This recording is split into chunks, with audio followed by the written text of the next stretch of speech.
ഹരി ഓം ഹരി ഓം. എല്ലാവർക്കും നമസ്കാരം. ഹരി ഓം ഹരി ഓം ഹരി ഓം.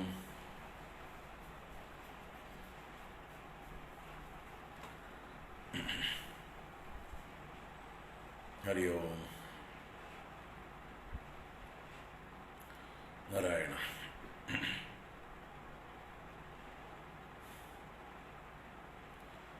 ഓം അഗജാനന പദ്മാർക്കം ഗജാനനമഹർനിശം അനേകദം തം ഭക്താനാം ഏകദന്തമുപാസ്മഹേ. ഓം ശ്രീ മഹാഗണപതയേ നമഃ.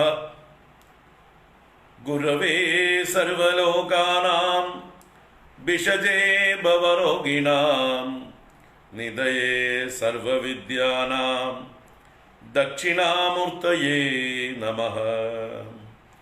അസ്മദ്ഗുരുചരണാരവിന്ദാഭ്യാം നമഃ. ജ്ഞാനാനന്ദമയം ദേവം നിർമ്മലസ്ഫടികാകൃതിം ആധാരം സർവവിദ്യാനാം ഹയഗ്രീവമുപാസ്മഹേ. ഓം ശ്രീ ഹയഗ്രീവമൂർത്തയേ നമഃ.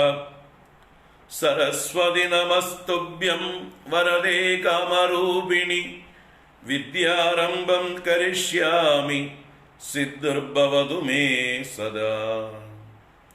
ഓം ശ്രീ മഹാസരസ്വത്यै നമഃ.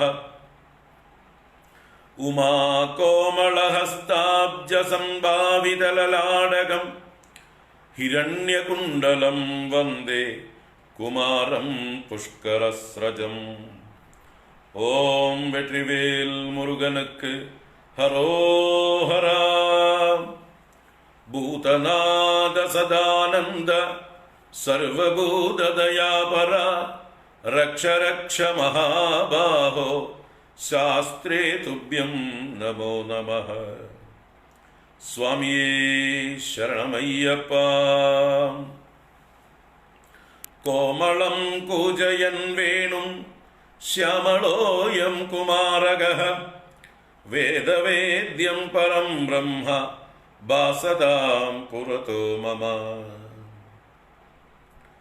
സായങ്കാലേ വനാന്തേ കുസുമിതസമയേ സൈകതേ ചന്ദ്രികായാം ത്രൈലോക്യാകർഷണാംഗം സുരവരഗണികാമോഹനാഭംഗമൂർത്തിം സേവ്യം ശൃംഗാരഭാവൈഃ നവരസഭരിതൈഃ ഗോപകന്യാസഹസ്രൈഃ വന്ദേഹം രാസകേളീരതമതിസുഭഗം വശ്യഗോപാലകൃഷ്ണം.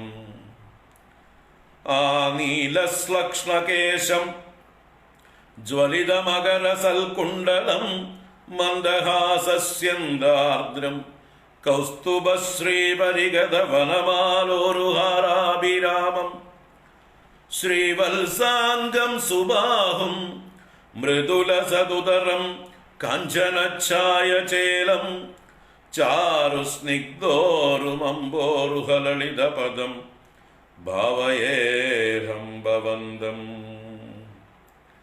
ശ്രീകൃഷ്ണ ഗോവിന്ദ ഹരേ മുരാരേ ശ്രീനാഥ നാരായണ വാസുദേവ. ശ്രീകൃഷ്ണ ഗോവിന്ദ ഹരേ മുരാരേ ശ്രീനാഥ നാരായണ വാസുദേവ. ശ്രീകൃഷ്ണ ഗോവിന്ദ ഹരേ മുരാരേ ശ്രീനാഥ നാരായണ വാസുദേവ. സർവത്ര ഗോവിന്ദ നാമ സങ്കീർത്തനം. ഗോവിന്ദ ഗോവിന്ദ.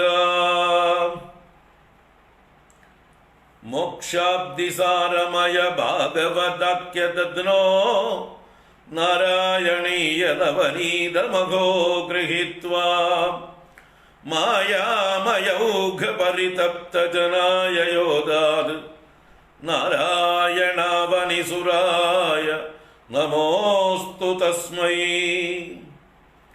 ഗംഗാ ഗീതാ ച ഗായത്ര്യഭിജ തുളസിക ഗോപികാ ചന്ദനം തത് സാളഗ്രാമാഭിപൂജ പരപുരുഷ തഥൈകാദശീ നാമവർണ്ണാഃ ഏതാന്യഷ്ടാപ്യയത്നാന്യൈ കലിസമയേ ത്വൽപ്രസാദ പ്രവൃദ്ധ്യാ ക്ഷിപ്രം മുക്തിപ്രദാനീത്യഭിദദുർഷയഃ തേഷു മാം സജ്ജയേതാഃ പീതാംബരം കരവിരാജിതശങ്കചക്രകൗമോദഗീ സരസിജം കരുണാസമുദ്രം രാധാസഹായമതിസുന്ദരമന്ദഹാസം വാതാലയേശമനിശം ഹൃദി ഭാവയാമി വാതാലയേശമനിശം ഹൃദി ഭാവയാമി. വ്യാസായ വിഷ്ണുരൂപായ വ്യാസരൂപായ വിഷ്ണവേ നമോ വൈ ബ്രഹ്മനിധയേ വാസിഷ്ഠായ നമോ നമഃ. യം പ്രവ്രജന്തമനുപേതമപേതകൃത്യം ദ്വൈപായനോ വിരഹകാതര ആജുഹാവ പുത്രേതി തന്മയതയാ തരവോഭിനേദുഃ തം സർവഭൂതഹൃദയം മുനിമാനതോസ്മി. നാരായണം നമസ്കൃത്യ നരം ചൈവ നരോത്തമം ദേവീം സരസ്വതീം വ്യാസം തതോ ജയമുദീരയേത്. ശ്രീ ഗുരുവായൂരപ്പ ശരണം. ഓം നമോ ഭഗവതേ വാസുദേവായ. ഓം ശ്രീകൃഷ്ണ പരമാത്മനേ നമഃ. ഓം നമഃ പരമർഷിഭ്യോ നമഃ പരമർഷിഭ്യഃ.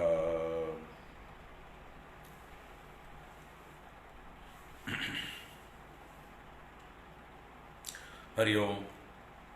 എല്ലാവർക്കും നമസ്കാരം, എല്ലാവർക്കും സുപ്രഭാതം, ശുഭദിനം, സുസ്വാഗതം. നാരായണ.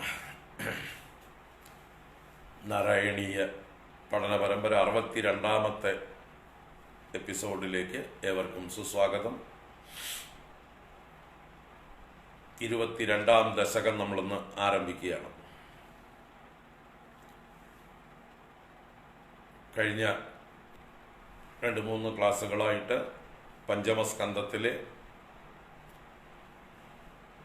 ഭൂഗോള വർണ്ണന, ജ്യോതിർഗോള വർണ്ണന എന്നുള്ള ആ ഭാഗമാണ് അവസാനം കണ്ടത്.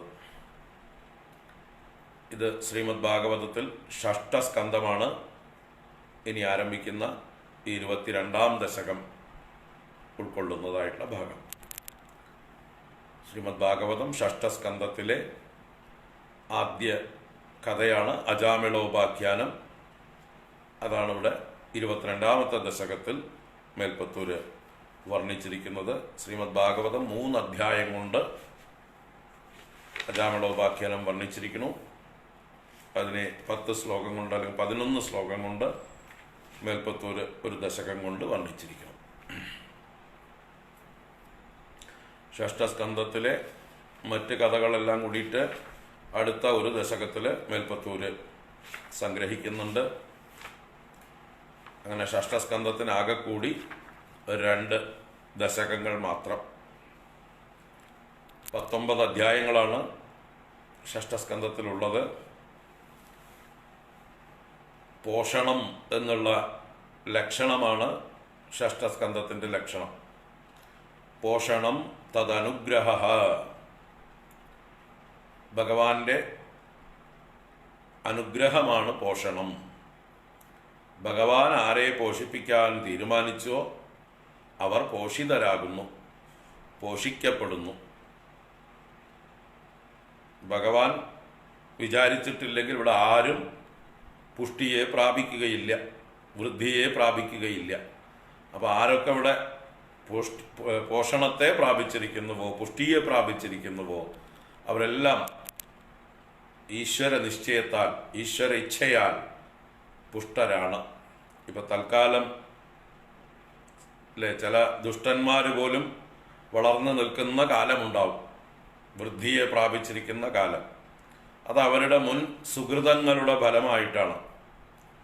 മുൻപ് അവർ ചെയ്തിട്ടുള്ള ഏതൊക്കെയോ സുഹൃതങ്ങളുടെ ഫലമായിട്ടാണ് ഇപ്പോൾ അവർ സന്തോഷമായിട്ട് അഭിവൃദ്ധിയെ പ്രാപിച്ചിരിക്കുന്നത്. ഇപ്പോൾ അവർ ദുഷ്ടന്മാരായിരിക്കാം, പക്ഷെ അവർ മുമ്പ് സുകൃതം ചെയ്തവരാണ്. ഇപ്പോൾ ചെയ്യുന്ന അവരുടെ ദുഷ്കൃതം കൊണ്ട്, ദുഷ്ടത്തരങ്ങളെ കൊണ്ട് അവരവരുടെ തന്നെ പുണ്യങ്ങളെ ക്ഷയിപ്പിക്കുകയാണ്. ഇനി അവരുടെ ജീവിതം നരകമാകും, അത് വരാനിരിക്കുന്നു. അപ്പോൾ ഓരോരുത്തർക്കും അവരവരുടെ കർമ്മങ്ങൾക്കനുസരിച്ചിട്ടുള്ള പുഷ്ടിയെ കൊടുക്കുന്ന ആൾ ഭഗവാൻ തന്നെയാണ്.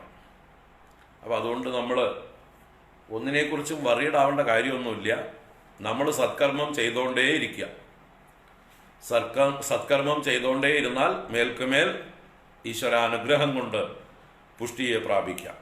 അല്ല, നമുക്ക് പുഷ്ടി ഉണ്ടാവുമ്പോൾ അഭിമാനവും അഹങ്കാരവും വർദ്ധിച്ച് ദുഷ്ടത്തരങ്ങൾ ചെയ്താൽ ആ പുഷ്ടി ക്ഷയിച്ചു പോകും, പിന്നീട് ദുരിതങ്ങൾ അനുഭവിക്കാം. ഇത് കർമ്മ നിയമങ്ങളാണ്.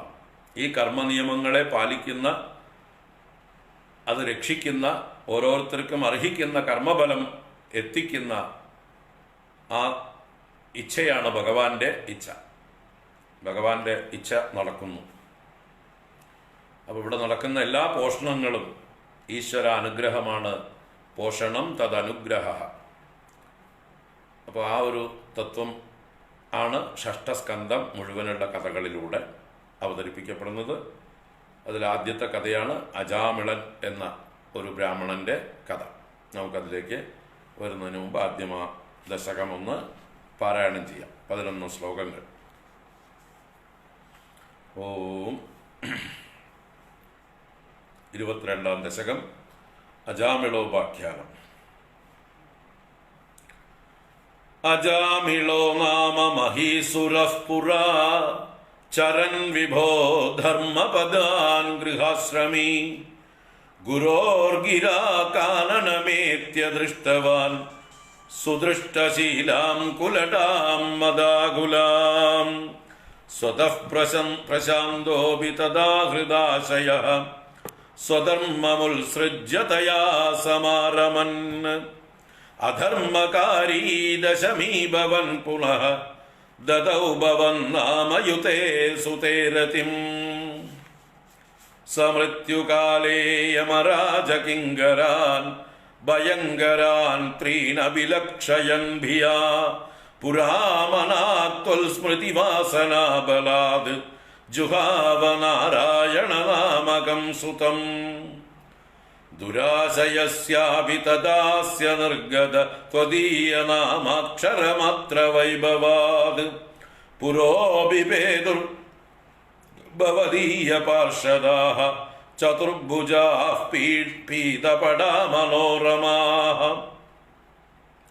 അമും ച സംപാസ്യ വികർഷതോ ബടാൻ വിമുഞ്ചതേത്യാരുരുദുർബലാദമീ നിവാരിതാസ്തേ ച ഭവജ്ജനൈസ്തദാ തദീയ പാപം നിഖിലം ന്യവേദയൻ ഭവന്തു പാപാനി കഥം തു നിഷ്കൃതേ കൃതേപി ഭോ ദണ്ഡനമസ്തി പണ്ഡിതാഃ ന നിഷ്കൃതി കിം വിദിതാ ഭവാദൃശാം ഇതി പ്രഭോ ത്വൽപുരുഷാ ബഭാഷിരേ ശ്രുതിസ്മൃതിഭ്യാം വിഹിതാ വ്രതാദയഃ പുനന്തി പാപം ന ലുനന്തി വാസനാം അനന്തസേവാ തു നികൃന്ദതി ദ്വയീം ഇതി പ്രഭോ ത്വൽപുരുഷാ ബഭാഷിരേ അനേന ഭോ ജന്മസഹസ്രകോടിഭിഃ കൃതേഷു പാപേഷ്വപി നിഷ്കൃതി കൃതാ യദഗ്രഹീന്നാമ ഭയാകുലോ ഹരേഃ ഇതി പ്രഭോ ത്വൽപുരുഷാ ബഭാഷിരേ നൃണാം അബുദ്ധ്യാപി മുകുന്ദ കീർത്തനം ദഹത്യഗൗഗാൻ മഹിമാസ്യ താദൃശഃ യഥാഗ്നിരേധാംസി യദൗഷധം ഗദാൻ ഇതി പ്രഭോ ത്വൽപുരുഷാ ബഭാഷിരേ ഇതീതി തൈര്യാമ്യ ബടൈരപാസ്യത്തെ ഭവദ്ഭടാനാഞ്ച ഗണേ തിരോഹിതേ ഭവൽ സ്മൃതിം കഞ്ചന കാലമാചരൻ ഭവൽ പദം പ്രാപി ഭവദ്ഭടൈരസൗ സ്വകിങ്കരാവേദന ശങ്കിതോ യമഃ ത്വദംഘ്രിഭക്തേഷു ന ഗമ്യതാം ഇതി സ്വകീയവൃത്യാൻ അശിശിക്ഷതുച്ഛകൈഃ സദേവ വാതാലയനാദ പാഹി മാം. സ്വകിങ്കരാവേദന സംഗീതോ യമഃ ത്വദംഘ്രിഭക്തേഷു ന ഗമ്യതാം ഇതി. സ്വകീയവൃത്യാൻ അശിശിക്ഷതുച്ഛകൈഃ സദേവ വാതാലയനാദ പാഹി മാം. സദേവ വാതാലയനാദ പാഹി മാം. സർവത്ര ഗോവിന്ദ നാമ സങ്കീർത്തനം. ഗോവിന്ദ ഗോവിന്ദ. ഹരേ നാരായണ. നാരായണ അഖില ഗുരോ ഭഗവൻ നമസ്തേ. നാരായണ അഖില ഗുരോ ഭഗവൻ നമസ്തേ. നാരായണ അഖില ഗുരോ ഭഗവൻ നമസ്തേ. ഹരി ഓം ഹരി ഓം ഹരി ഓം. എല്ലാവർക്കും ഒരിക്കൽ കൂടെ നമസ്കാരം.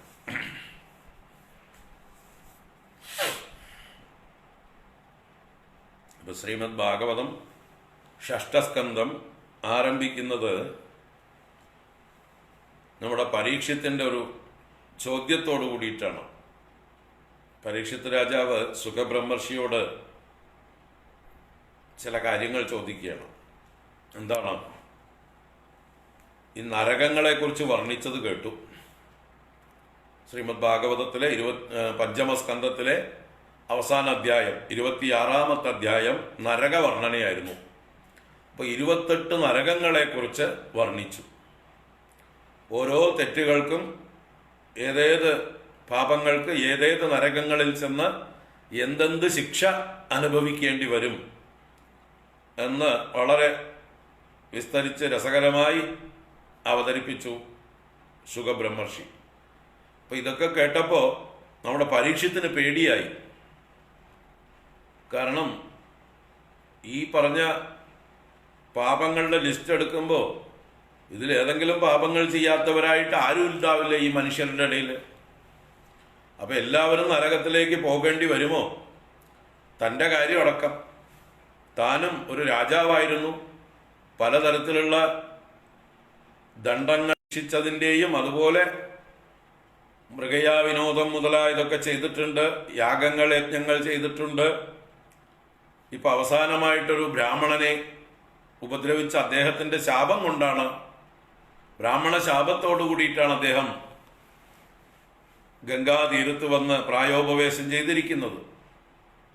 അപ്പൊ തീർച്ചയായിട്ടും ഒരു ക്ഷത്രിയൻ എന്നുള്ള നിലയ്ക്ക് താൻ ഒരുപാട് കർമ്മങ്ങൾ, ഒരുപാട് ഉപദ്രവങ്ങൾ മറ്റു പലർക്കും ചെയ്തിട്ടുണ്ടാവും എന്നുള്ള ഒരു ആത്മവിമർശനം അദ്ദേഹം ചെയ്തു. അപ്പൊ അദ്ദേഹത്തിന് ഭയമായി. അല്ല, ഇങ്ങനെയൊക്കെ ആണെങ്കിൽ വ്യവസ്ഥ, താനും ഈ നരകത്തിലേക്ക് പോകേണ്ടി വരില്ലേ? ഇതിൽ ഏതൊക്കെ നരകങ്ങളിലേക്ക് പോകേണ്ടി വരും എന്നുള്ള ഭയം തീർച്ചയായിട്ടും പരീക്ഷത്തിനെ ബാധിച്ചിട്ടുണ്ടാവും. ആ സംശയം തീർക്കാൻ അദ്ദേഹം സുഖബ്രഹ്മർഷിയോട് ചോദ്യം ചെയ്യുകയാണ്. ഈ നരകങ്ങളിൽ നിന്ന് മോചനമൊന്നുമില്ലേ? പാപങ്ങൾ ചെയ്താൽ രക്ഷയൊന്നുമില്ലേ? പാപത്തിന് പ്രായശ്ചിത്തങ്ങളൊന്നുമില്ലേ എന്നുള്ള ചോദ്യമാണ്. അപ്പോൾ സുഖബ്രഹ്മർഷി പറഞ്ഞു കൊടുക്കും, പാപങ്ങൾക്ക് പ്രായശ്ചിത്തങ്ങളൊക്കെ ഇഷ്ടം പോലെ ഉണ്ട്.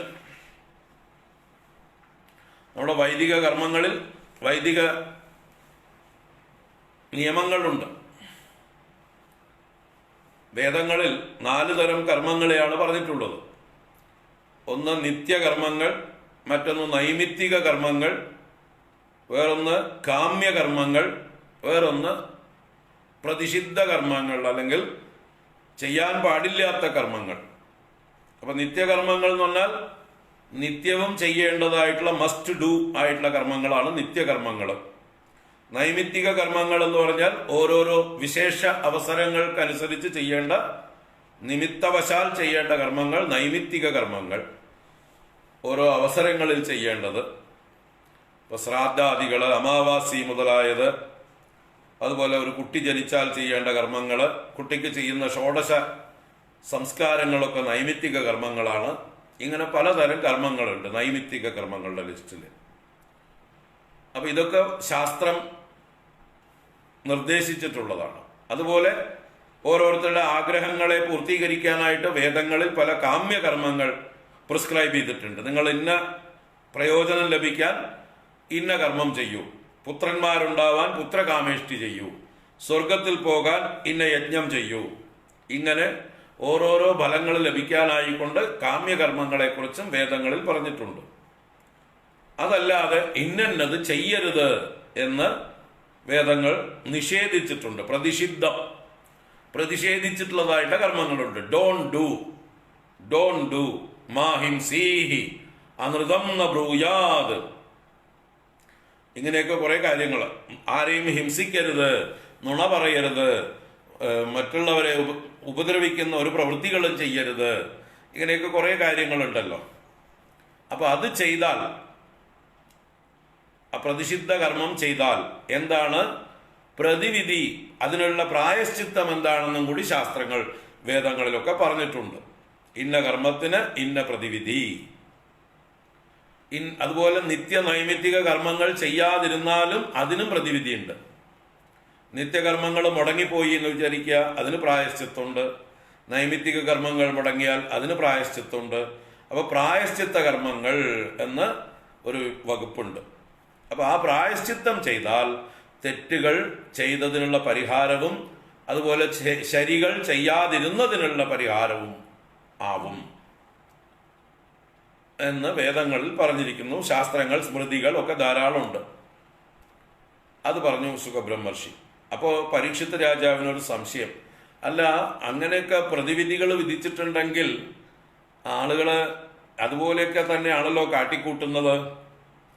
ഒരു തെറ്റ് ചെയ്യുക, പ്രായശ്ചിത്തം ചെയ്യുക, പിന്നെയും തെറ്റ് ചെയ്യുക, പിന്നെയും പ്രായശ്ചിത്തം ചെയ്യുക, പിന്നെയും തെറ്റ് ചെയ്യുക, പിന്നെയും പ്രായശ്ചിത്തം ചെയ്യുക. അതിന് പേര് ഉദാഹരണമായിട്ട് പറയും കുഞ്ചര ശൗചവത് എന്ന്. ആനയെ കുളിപ്പിക്കുന്നത് പോലെ. ആനയെ കുളിപ്പിച്ചു നിർത്തിയാൽ ഉടനെ തന്നെ ആന മണ്ണുവാരി മേലെയിടും. അതുപോലെയാണ് മനുഷ്യന്മാരും ഈ പ്രായശ്ചിത്ത കർമ്മങ്ങളൊക്കെ ചെയ്തു കഴിഞ്ഞാലും പിന്നെയും തെറ്റുകളിലേക്ക് തന്നെ പോകുന്നുണ്ടല്ലോ. അത് കാണുന്നുണ്ടല്ലോ ഈ ലോകത്തില്. ആളുകള് തെറ്റ് ചെയ്തതിന് പ്രായശ്ചിത്തം ചെയ്യണം. ഇപ്പൊ നമ്മൾ ഉദാഹരണം പറഞ്ഞാല്, ഈ ഉപനയനം കഴിഞ്ഞ ആളുകൾക്ക് സന്ധ്യാവന്ദനം, ഗായത്രി ജപം ഇതൊക്കെ നിത്യകർമ്മമാണ്. പക്ഷെ പലരും അത് മുടക്കുന്നു, ചെയ്യുന്നില്ല. അവസാനം എന്ത് ചെയ്യും? വർഷത്തിൽ ഒരിക്കൽ അവര് അതിന് പ്രായശ്ചിത്തം ചെയ്യും. അതാണ് ഈ ആവണി ഔട്ടം എന്ന് ഉള്ളതായിട്ടുള്ള ചടങ്ങ്. ആവണി ഔട്ടത്തിന്റെ തലേന്നാൾ കാമോകാർഷി എന്ന് പറഞ്ഞൊരു മന്ത്രം ജപിക്കലുണ്ട്. അതുപോലെ ഗായത്രി ഹോമം ചെയ്യും. ആവണി ഔട്ടം ദിവസം യജ്ഞോപവീതം പുതിയത് ധരിക്കും, പഴയത് മാറ്റിയിട്ട് ഒരു നവീകരണം. അപ്പൊ ഇതൊക്കെ ഒരു പ്രായശ്ചിത്തമാണ്. ഇതുവരെ ഒരു വർഷത്തിൽ ജപിക്കാതിരുന്ന ഗായത്രി മന്ത്രങ്ങളെ ഒന്നിച്ച് ജപിക്കാൻ വേണ്ടിയിട്ടാണ് അവിടെ ഗായത്രി ജപം അല്ലെങ്കിൽ ഗായത്രി ഹോമം ഒക്കെ ചെയ്യുന്നത്. അതോടൊപ്പം ആ കാമോകാർഷീഹി എന്നുള്ളൊരു മന്ത്രം പല ഒരു ചൊല്ലുന്നത് എന്തിനെന്ന് വെച്ചാൽ, ഞാൻ ഇതുവരെ തോന്നിയവാസം അനുഷ്ഠിച്ചു, ചെയ്യേണ്ടതൊന്നും ചെയ്തില്ല, പാപം ചെയ്തു, ചെയ്യേണ്ട കർമ്മങ്ങൾ ചെയ്യേണ്ട സമയത്ത് ചെയ്തില്ല, അതിന് പ്രായശ്ചിത്തമായിട്ടാണ് ഈ മന്ത്രം ജപിക്കുന്നത്. ഇനി ഞാൻ അങ്ങനെ ചെയ്യില്ല. ഞാൻ ഈ വർഷം മുഴുവൻ, ഈ വരും കാലങ്ങളിൽ മുഴുവൻ ഞാൻ എൻ്റെ കർമ്മങ്ങൾ ചെയ്തോളാം എന്നൊക്കെയുള്ള ഒരു പ്രതിജ്ഞ എടുക്കുന്നത് പോലെയാണ് ഈ കാമോകാർഷി മന്ത്രം ആവർത്തിച്ച് ചൊല്ലുന്നത്. ആ മന്ത്രത്തിന്റെ അർത്ഥം അറിയാതെയാണ് പല മൂഢന്മാരും അത് ചൊല്ലിക്കൊണ്ടിരിക്കുന്നത്. ആ മന്ത്രം ഇതാ പറയുന്നത്, ഞാൻ എന്റെ തോന്നിയവാസം ചെയ്തു, കാമഹ അകാർഷീഹി, ഈ എന്റെ കാമം എന്നെ കൊണ്ട് ഇപ്രകാരം ചെയ്യിപ്പിച്ചു, ഞാൻ തോന്നിയവാസിയായിട്ട് പ്രവർത്തിച്ചു, കാമത്തിനനുസരിച്ച് ഞാൻ പ്രവർത്തിച്ചു, കോപത്തിനനുസരിച്ച് ഞാൻ പ്രവർത്തിച്ചു, ഞാൻ ധർമ്മം പ്രവർത്തിച്ചില്ല, എന്റെ നിത്യകർമ്മങ്ങൾ ഞാൻ അനുഷ്ഠിച്ചില്ല, അതിനുള്ള പ്രായശ്ചിത്തമാണ് ഞാൻ ഈ ജപിക്കുന്നത് എന്ന് പറഞ്ഞുകൊണ്ടാണ് ഈ മന്ത്രം ജപിക്കുന്നത്. അപ്പൊ അതൊരു പ്രായശ്ചിത്ത മന്ത്രമാണ്. അത് ചൊല്ലിയിട്ടാണ് പിന്നീട് പിറ്റേ ദിവസം ഗായത്രി ഹോമം ചൊല്ലി രാവിലെ തൊട്ട് വൈകുന്നേരം വരെ ഗായത്രി ജപം, ഗായത്രി ഹോമം ചെയ്തുകൊണ്ട്. അപ്പൊ ഒരു പ്രായശ്ചിത്തമാണ്. പക്ഷെ അടുത്ത വർഷം എന്താവും? അത് അന്നത്തോടുകൂടി കഴിഞ്ഞു. ആവണി ഔട്ടം കഴിഞ്ഞു. പിന്നെയും പഴയ പല്ലവി തന്നെ. പിന്നെയും സന്ധ്യാവന്ദനമില്ല, ഗായത്രി ജപമില്ല, ഒന്നുമില്ല. ആവണി ഔട്ടാവുമ്പോൾ പിന്നെയും പൂണോല് മാറ്റും, പിന്നെയും ഇതേ മന്ത്രങ്ങളൊക്കെ ചൊല്ലും. അപ്പൊ ഇതിന്റെ പേരാണ് കുഞ്ചര ശൗചവത്, ആനയെ കുളിപ്പിക്കുന്ന പോലെ. അപ്പൊ ആളുകൾക്ക് മാറ്റം ഉണ്ടാവുന്നില്ലല്ലോ. അപ്പൊ അവര് പിന്നെയും പാപം ചെയ്യല്ലേ? അപ്പൊ പിന്നെയും അവര് നരകത്തിലേക്ക് പോകില്ലേ എന്നാണ് ചോദ്യം. അപ്പൊ അതിനാണ് ഭഗവാന്റെ നാരായണ നാമത്തിന്റെ മഹിമ പറഞ്ഞുകൊണ്ട് ആ ഭഗവാനെ സ്മരിച്ചുകൊണ്ട് ഭഗവാന്റെ നാമം ചൊല്ലുകയാണെങ്കിൽ അത് നമ്മളെ ശുദ്ധീകരിക്കും, അത് നമ്മളെ ഉദ്ധരിക്കും. അത് നമ്മളെ ഈ പറഞ്ഞ കുഞ്ചര ശൗചം പോലെയല്ല, ശാശ്വതമായിട്ടുള്ളൊരു ശൗചമായിരിക്കും അത്. ഭഗവത് നാമത്തിലുള്ളതായിട്ടുള്ള സ്നാനം അത് നമ്മളെ പവിത്രീകരിക്കും. പിന്നെ നമ്മളെ നരകത്തിലേക്ക് കൊണ്ടുപോയില്ല, അത് കാലം കൊണ്ട് നമ്മളെ ഊർധ്വഗതിയിലേക്ക് നയിക്കും എന്ന് പറയാൻ വേണ്ടിയിട്ടാണ് അതിന് ഉദാഹരണമായിട്ട് അജാമിളന്റെ കഥ പറഞ്ഞു തുടങ്ങുന്നത്. എത്ര വലിയ പാപം ചെയ്ത ആൾക്കും ഭഗവത് നാമം ജപിച്ച് ഭഗവത് സ്മരണയോടുകൂടി ഇരുന്നാൽ അവൻ പിന്നീട് ഭഗവാനിൽ കൂടുതൽ കൂടുതൽ ഭക്തിയുള്ളവനായി മാറി പിന്നീട് അവന്റെ പാപങ്ങളെയൊക്കെ എന്നേക്കുമായിട്ട് ഉപേക്ഷിക്കുന്ന ഒരു കാലം വരും. അവൻ പരിശുദ്ധനായി തീരും. അവൻ ഭഗവാൻ ഏറ്റവും പ്രിയപ്പെട്ടവനായി തീരും. അവന് നരകങ്ങളിലേക്ക് പോകേണ്ടി വരില്ല എന്ന് പറയാൻ വേണ്ടിയിട്ട് അജാമിളോപാഖ്യാനം എന്ന കഥ പറയണം. അപ്പൊ ഇവിടെ നേരിട്ട് ആ കഥയിലേക്ക് വരികയാണ് മേൽപ്പത്തൂർ. മേൽപ്പത്തൂര് ആ കഥ അവതരിപ്പിക്കുകയാണ്. നമുക്ക് നോക്കാം. അജാമിളോ നാമ മഹീസുരഃ പുരാ ചരൻ വിഭോ ധർമ്മപദാൻ ഗൃഹാശ്രമീ ഗുരോർഗിരാ കാനനമേത്യ ദൃഷ്ടവാൻ സുദൃഷ്ടശീലാം കുലടാം മദാകുലാം. അജാമിളോ നാമ മഹീസുരഃ പുരാ ചരൻ വിഭോ.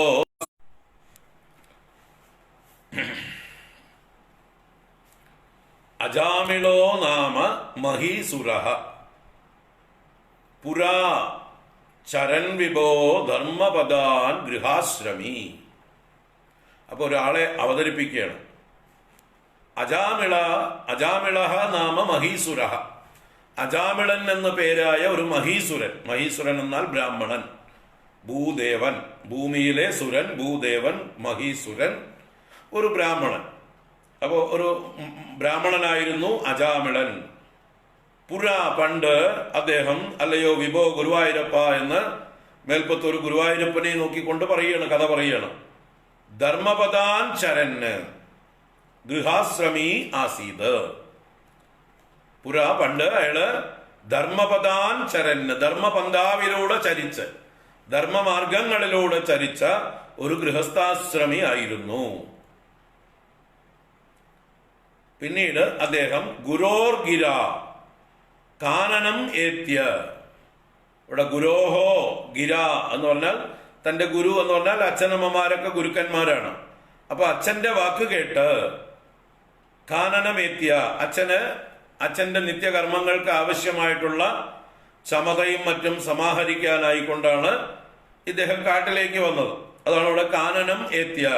കാട്ടിലേക്ക് വന്നിട്ട് ദൃഷ്ടവാൻ, കണ്ടവനായി. എന്തിനെ? സുദൃഷ്ടശീലാം കുലടാം മതാകുലാം. സുദൃഷ്ടശീലാം, സുധൃഷ്ട എന്ന് പറഞ്ഞാല് സുഷ്ടുവായ ദൃഷ്ട. ദൃഷ്ട എന്ന് പറഞ്ഞാൽ അടക്കമില്ലാത്തവൾ, ഒരടക്കവുമില്ലാത്ത, അച്ചടക്കമില്ലാത്തതായിട്ടുള്ള, ഒന്നിനെയും കൂസലില്ലാത്തതായിട്ടുള്ള, എന്താ പുംശ്ചലി, വ്യഭിചാരിണി എന്നൊക്കെ പറയാം, താന്തോന്നി, തോന്നിയവാസി, അങ്ങനെയുള്ളവളായിട്ടുള്ള മദാകുലാം കുലടാം, മതാകുലയായ, മതാലസയായ, അഹങ്കാരിയായ, കാമമതം പിടിച്ചവളായ എന്നൊക്കെ പറയാം. അങ്ങനെ മതാകുലയായ കുലടയെ, കുലട എന്ന് പറഞ്ഞാല് കുലശീലങ്ങളൊന്നുമില്ലാത്തവൾ, വ്യഭിചാരിണി എന്ന് തന്നെ അർത്ഥം. ഒരു അച്ചടക്കവും ഒരു മര്യാദയും സദാചാരവും ഇല്ലാത്ത ഒരു തെമ്മാടിയായിട്ടുള്ള ഒരു സ്ത്രീയെ ദൃഷ്ടവാൻ കണ്ടു. അപ്പൊ സുധൃഷ്ടശീലാം മതാകുലാം കുലടാം ദൃഷ്ടവാൻ, അടക്കമില്ലാത്തവളായ തോന്നിയവാസിയായിട്ടുള്ള ആ ഒരു വ്യഭിചാരിണിയായ ഒരു സ്ത്രീയെ, മതിച്ചിരിക്കുന്നവളായിട്ടുള്ള സ്ത്രീയെ അദ്ദേഹം കണ്ടു എന്ന്. എന്നിട്ട് അദ്ദേഹത്തെ കുറിച്ച് കഥ തുടരുകയാണ്, നമുക്ക് നോക്കാം. എന്നിട്ട് ആദ്യം കഥയൊന്ന് വായിച്ചിട്ട് പിന്നെ കഥയുടെ സാരം നോക്കാം. സ്വതഃ പ്രശാന്തോപി തദാഹൃദാശയഃ സ്വധർമ്മമുത്സൃജ്യ തയാ സമാരമൻ അധർമ്മകാരീ ദശമീ ഭവൻ പുനഃ ദദൗ ഭവന്നാമയുതേ സുതേ രതിം. സ്വതഃ പ്രശാന്തോപി തദാഹൃദാശയഃ സ്വധർമ്മമുത്സൃജ്യ തയാ സമാരമൻ അധർമ്മകാരീ ദശമീ ഭവൻ പുനഃ ദദൗ ഭവന്നാമയുതേ സുതേ രതിം. സ്വതഃ പ്രശാന്തഃ അപി, ഈ അജാമിളൻ എന്ന് പറഞ്ഞ ആള് സ്വതഃ അദ്ദേഹത്തിന്റെ സ്വതവേ, സ്വാഭാവികമായിട്ട് പ്രശാന്തഃ അപി, അദ്ദേഹം പ്രശാന്തനായിരുന്നു, നല്ല അടക്കം മര്യാദക്കാരനായിരുന്നു, ശീലമുള്ളവനായിരുന്നു. ശമം എന്നാൽ മനോനിയന്ത്രണം, ഇന്ദ്രിയ നിയന്ത്രണം ഒക്കെ ഉള്ളവനായിരുന്നു. പ്രശാന്തഃ അപി തദാഹൃത ആശയഃ, ഇവിടെ അവളാൽ ആഹൃത ആശയഃ, ആശയമെന്നാൽ മനസ്സ്, അന്ധക്കരണം, അവളാൽ ആഹരിക്കപ്പെട്ട, അവളാൽ എന്ന് പറഞ്ഞാൽ ഈ കുലടയായ സ്ത്രീയാൽ,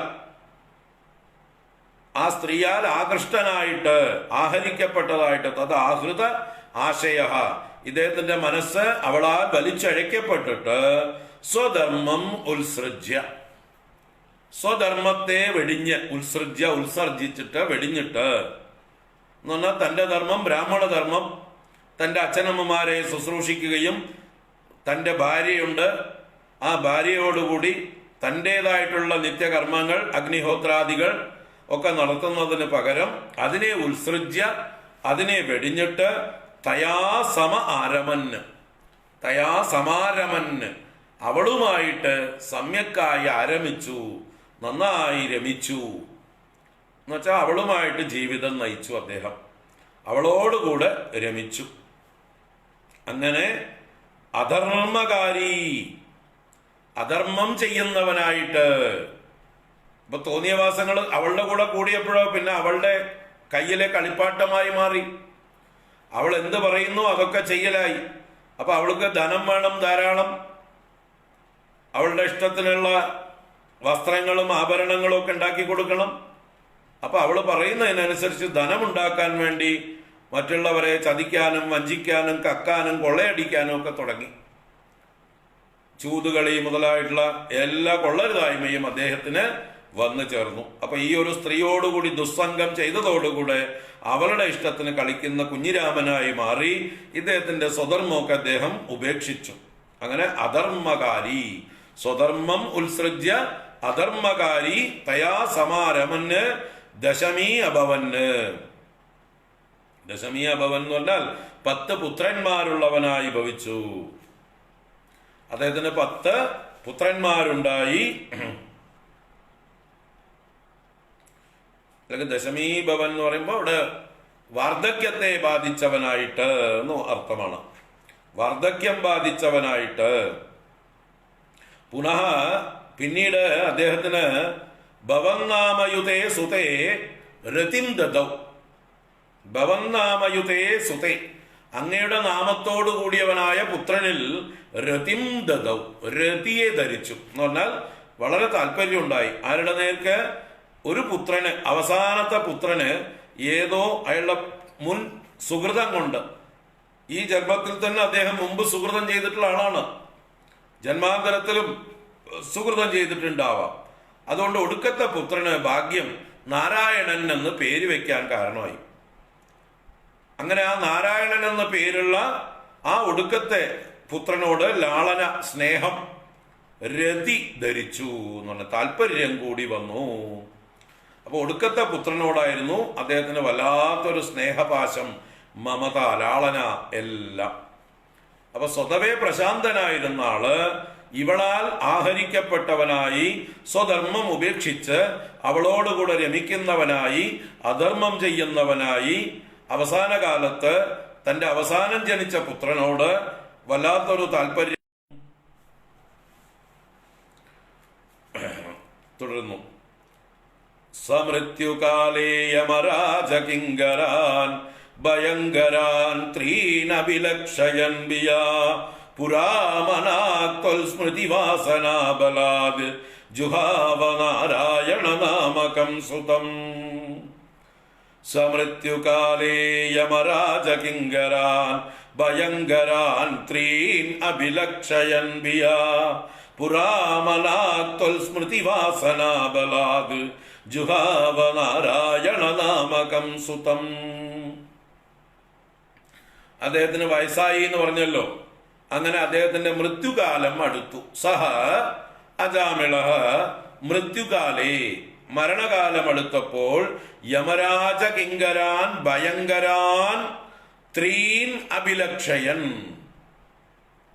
യമരാജാവിന്റെ കിങ്കരന്മാർ, ഭയങ്കരന്മാർ, കറുത്ത വലിയ ശരീരങ്ങളോടുകൂടിയവരായിട്ടുള്ളവർ, കറുത്ത വസ്ത്രങ്ങളും ധരിച്ച് ഗതാപാണികളായി ദംഷ്ട്രകളൊക്കെ ഉള്ളവരായിട്ട് ദണ്ഡും കയ്യിൽ പിടിച്ചുകൊണ്ട് ആ യമരാജകിങ്കരന്മാർ, ഭയങ്കരന്മാർ, ത്രീൻ എന്ന് പറഞ്ഞാൽ 3 പേര്, 3 യമഭടന്മാർ അവിടെ വന്നു നിർത്താം. ഭയങ്കരാൻ പ്ലസ് ത്രീൻ, 3 എന്ന് സൂചിപ്പിക്കുന്ന ത്രീനാണ്. പക്ഷെ ഭയങ്കരാൻ എന്നുള്ളതിൽ ഇൻ മാറിയിട്ട് ായി മാറും.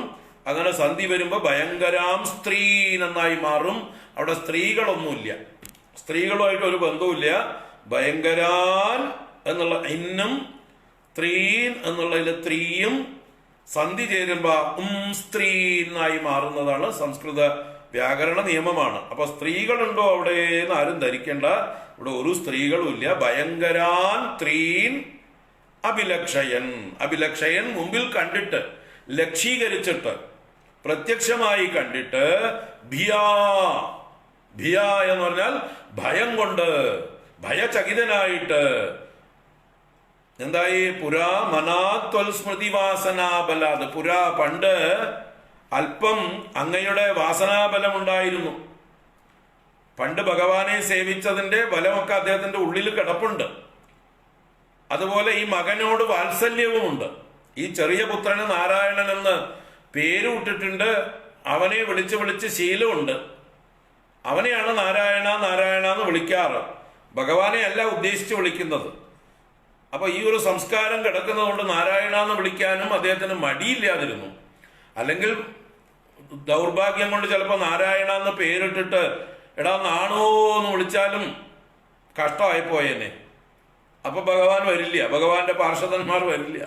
എന്തായാലും അയാൾക്ക് സുഹൃതം ഉള്ളത് കൊണ്ടാണ് മകന് നാരായണൻ എന്ന് പേരിട്ടിട്ട് നാണൂന്ന് വിളിക്കാതിരുന്നത്. ഇവിടെ കുറെ ആൾക്കാരുണ്ട് നാരായണൻ എന്ന് പേരിട്ടിട്ട് നാണു നാണു എന്ന് വിളിച്ചോണ്ട്. അവര് എത്ര പാപികളാണെന്ന് ആലോചിക്കുക.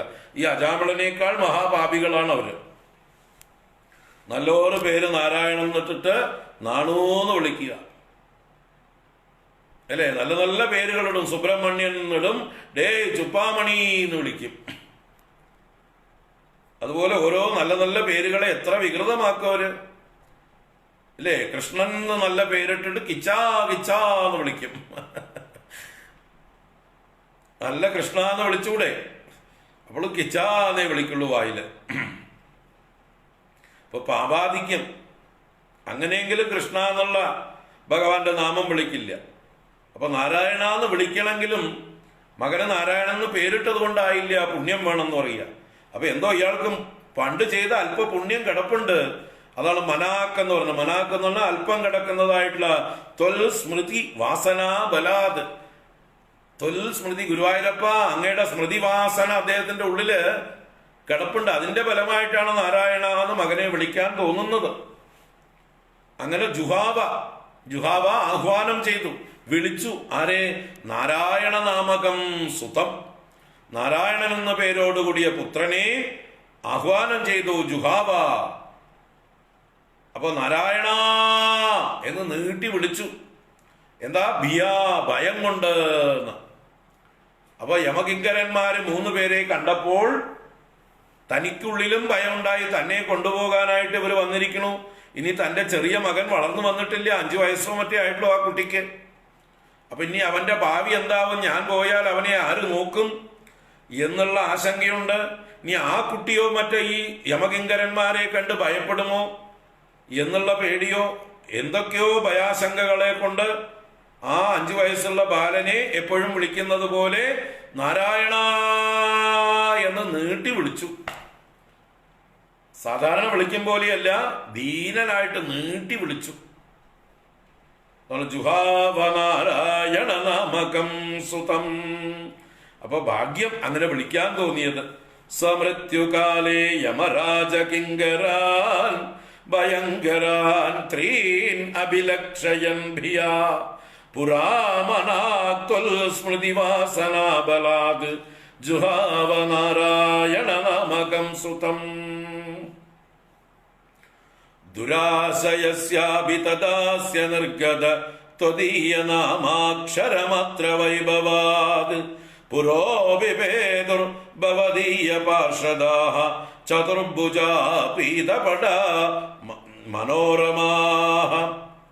ദുരാശയസ്യാഭി തദാസ്യ നിർഗത ത്വദീയ നാമാക്ഷരമത്ര വൈഭവാദ് പുരോ വിഭേദുർഭവദീയ പാർഷദാഃ ചതുർഭുജാ പീതപടാ മനോരമാഃ.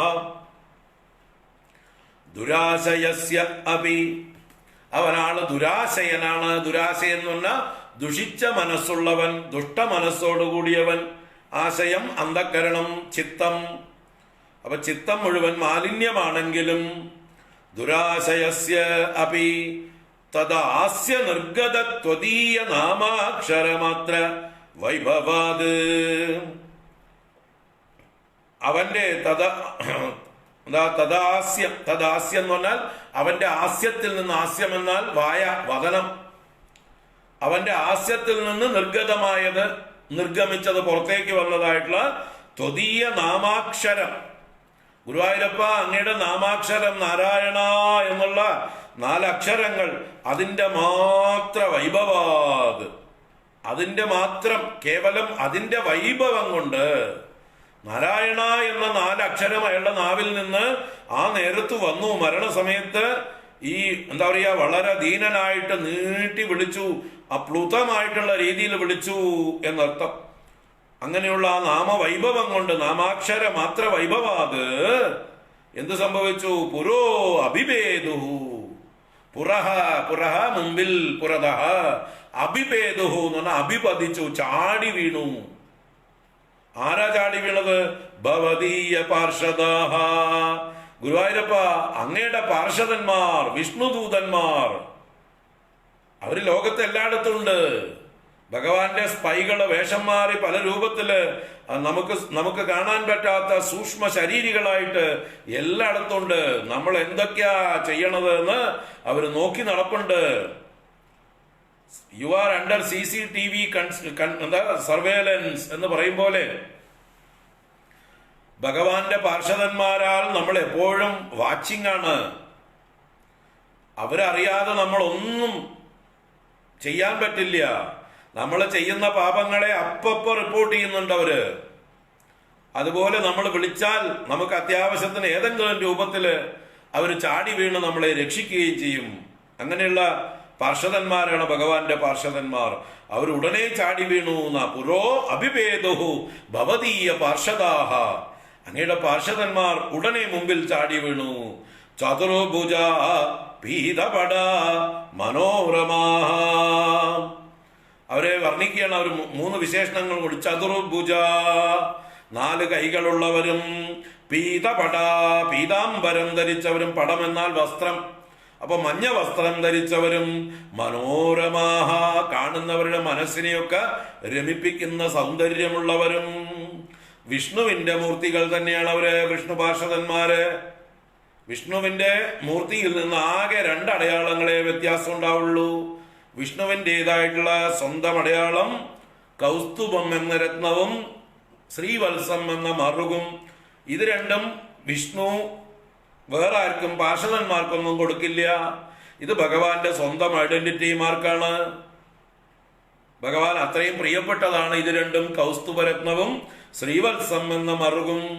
ശ്രീവത്സം ലക്ഷ്മി ദേവിക്ക് ഇരിക്കാനുള്ള സ്ഥാനവും കൗസ്തുഭം നമ്മുടെയൊക്കെ സ്ഥാനവുമാണ്. ജീവന്മാരുടെ തത്വമാണ് കൗസ്തുഭം. അതുകൊണ്ട് ഭഗവാന് നമ്മളൊക്കെ പ്രിയപ്പെട്ടവരാണെന്ന് കാണിക്കാൻ ആ കൗസ്തുഭം ഭഗവാൻ എപ്പോഴും കണ്ടത്തിൽ ധരിച്ചിരിക്കുന്നു. അത് പാർഷദന്മാർക്കുണ്ടാവില്ല. ബാക്കി പാർഷദന്മാരൊക്കെ ഭഗവാന്റെ സാരൂപ്യം ഉള്ളവരാണ്. സാരൂപ്യം എന്നാൽ സ്വരൂപത, ദ സെയിം ഫിഗർ. ഒരേ വേഷധാരികൾ, ഒരേ മഞ്ഞപ്പട്ട്, ഒരേ നീലവർണം, ഒരേ കിരീടങ്ങൾ, ഒരേ ചതുർഭുജങ്ങൾ, അതിലൊക്കെ ശംഖചക്ര ഗദാപത്മങ്ങൾ. അങ്ങനെ ഭഗവാൻ വിഷ്ണുവിന്റെ തന്നെ രൂപം ധരിച്ചവരാണ് വിഷ്ണു പാർഷദന്മാർ. അങ്ങനെയുള്ള ആ പാർഷദന്മാർ മനോരമാഹ, സുന്ദരന്മാരായിട്ടുള്ള പീതാംബരധാരികൾ, 4 കൈയുള്ളവർ അവിടെ ചാടി വീണു. എന്നിട്ടോ എന്ത് സംഭവിച്ചു? അമും ച സംപാശ്യ വികർഷതോ ബടാൻ വിമുഞ്ചതേത്യാരുരു ദുർബലാദമീ നിവാരിതാസ്തേ ച ഭവജ്ജനൈസ്തദാ തദീയ പാപം നിഖിലം ന്യവേദയന്. അമും ച സംപാശ്യ വികർഷതോ ബടാൻ വിമുഞ്ചതേത്യാരുരു ദുർബലാദമീ നിവാരിതാസ്തേ ച ഭവജ്ജനൈസ്തദാ തദീയ പാപം നിഖിലം ന്യവേദയന്. അമും ച അവനെ, ആ അജാമിളനെ, സംപാശ്യ പാശം കൊണ്ട് ബന്ധിച്ച്, വികർഷതഃ വലിച്ചഴയ്ക്കുന്നവർ. അമീ എന്ന് പറഞ്ഞാൽ ഇവർ. ആരാ ഇവർ? വിഷ്ണു പാർഷദാഹ. ആ വിഷ്ണു പാർഷദന്മാർ ബലാത്, ശക്തമായിട്ട് ബലാത്കാരേണ ആരുരുതുഹു. ആരുരുതു എന്ന് പറഞ്ഞാൽ തടഞ്ഞു, നിരോധിച്ചു. എന്തു പറഞ്ഞു? വിമുഞ്ചത. വിമുഞ്ചത എന്ന് പറഞ്ഞാൽ വിടുവവനെ എന്ന് ആജ്ഞാപിച്ചു. അപ്പൊ യമഭടന്മാർ ഇവനെ പാശം കൊണ്ട് ബന്ധിച്ചു കൊണ്ടുപോകുമ്പോൾ വിഷ്ണു പാർഷദന്മാർ ചാടി വീഴുകയും അതേസമയം തന്നെ അവർ ആജ്ഞാപിക്കുകയും ചെയ്തു, അവനെ മോചിപ്പിക്കൂ, വിടുവവനെ എന്നിങ്ങനെ. ആരുരുതുഹു, ആരുരുതുഹു നിരോധിച്ചു. ആരെ? പാർഷദന്മാർ തടഞ്ഞു എന്നർത്ഥം.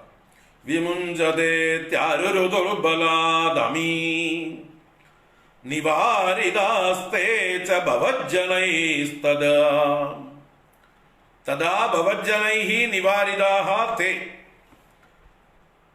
അപ്പോൾ അങ്ങയുടെ ജനങ്ങളാൽ, ഗുരുവായൂരപ്പന്റെ ഭൃത്യന്മാരായ വിഷ്ണു പാർഷദന്മാരാൽ, നിവാരിതാഹ നിവാരണം ചെയ്യപ്പെട്ടവരായിട്ടുള്ള തേ.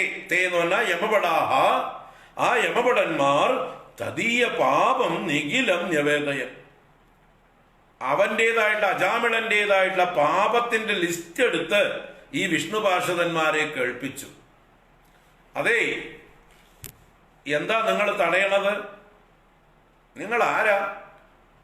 ഞങ്ങൾ ഇവനെ കൊണ്ടുപോകുന്നതേ അവൻ ഇന്ന പാപങ്ങൾ ചെയ്തതിന്റെ ഫലമായിട്ടാ. ഇവൻ നല്ല ബ്രാഹ്മണ ജന്മം കിട്ടിയിട്ട് ആ ബ്രാഹ്മണ ധർമ്മമെല്ലാം ഉപേക്ഷിച്ച് ഈ കുലടയായിട്ടുള്ള ഈ വേശ്യാസ്ത്രീയോടുകൂടെ കൂടിയിട്ട് ഇവന്റെ സ്വന്തം അച്ഛനമ്മമാരെ വയസ്സുകാലത്ത് നോക്കിയിട്ടില്ല. സ്വന്തം വിവാഹം കഴിച്ചിരുന്ന ഭാര്യയെ ഇവൻ ഉപേക്ഷിച്ചു. അവന്റെ വൈദിക ധർമ്മങ്ങളെല്ലാം അവൻ വെടിഞ്ഞു.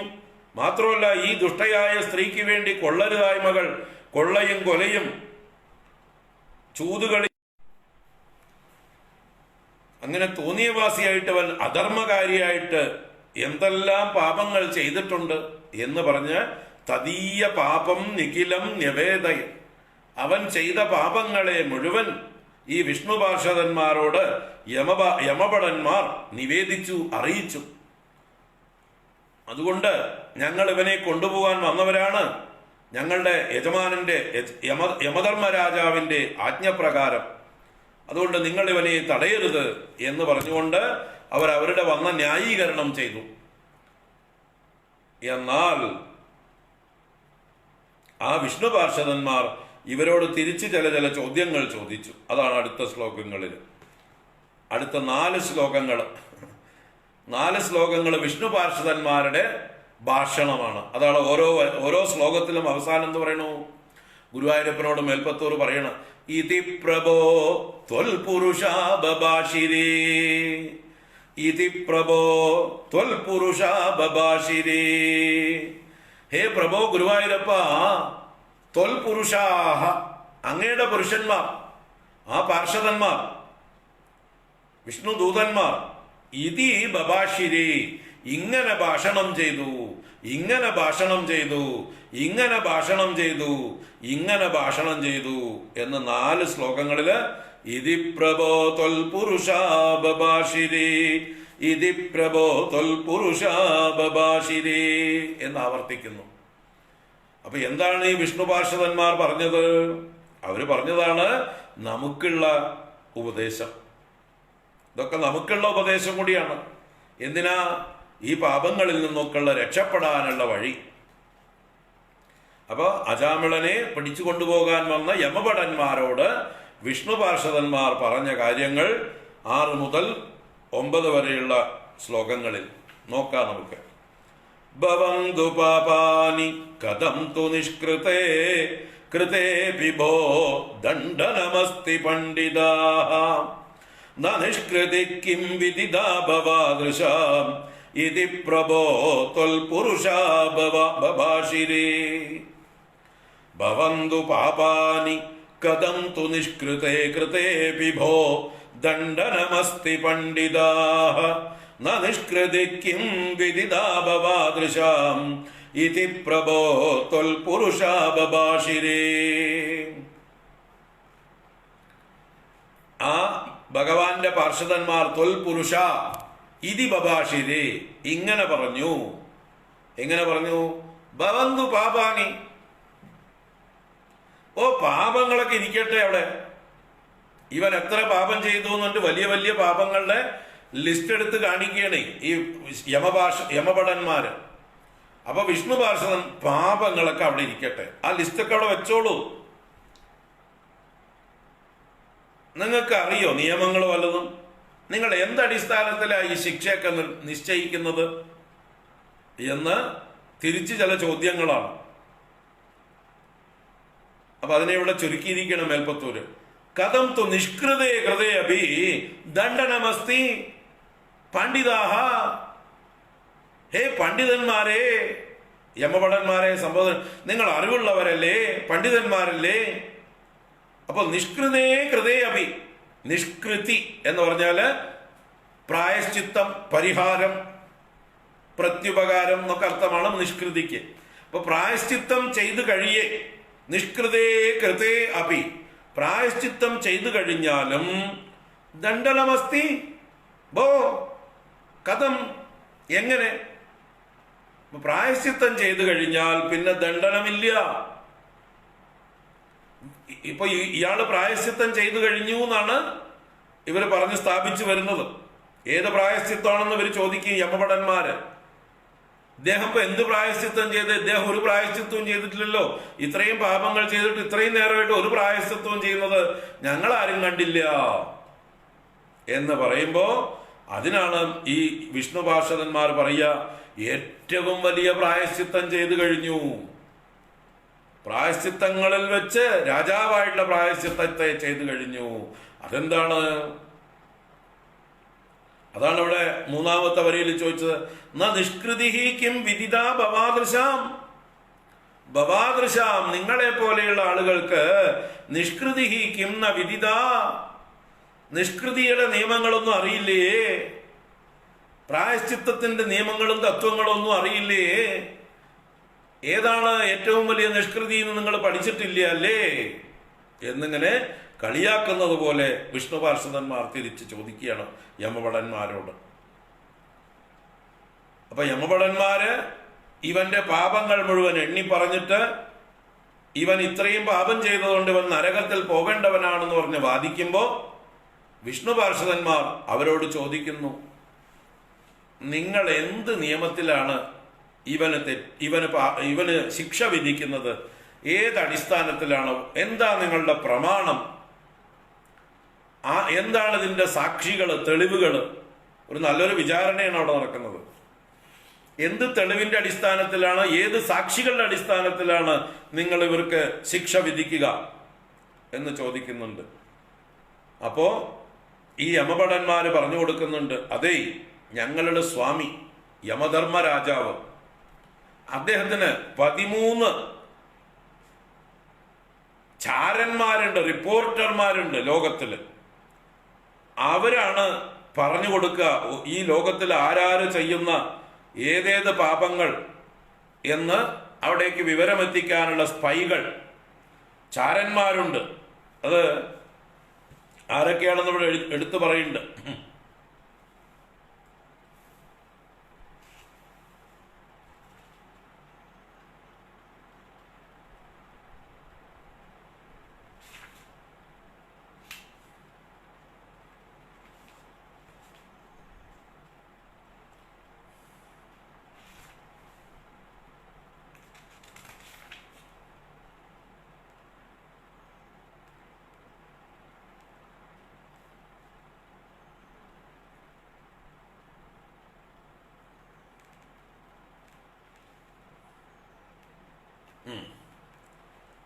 ഷഷ്ഠസ്കന്ധത്തില് 1-ാം അധ്യായത്തില് യമദൂതന്മാർ വിഷ്ണുദൂതന്മാരുടെ ചോദ്യത്തിന് മറുപടി പറയണം.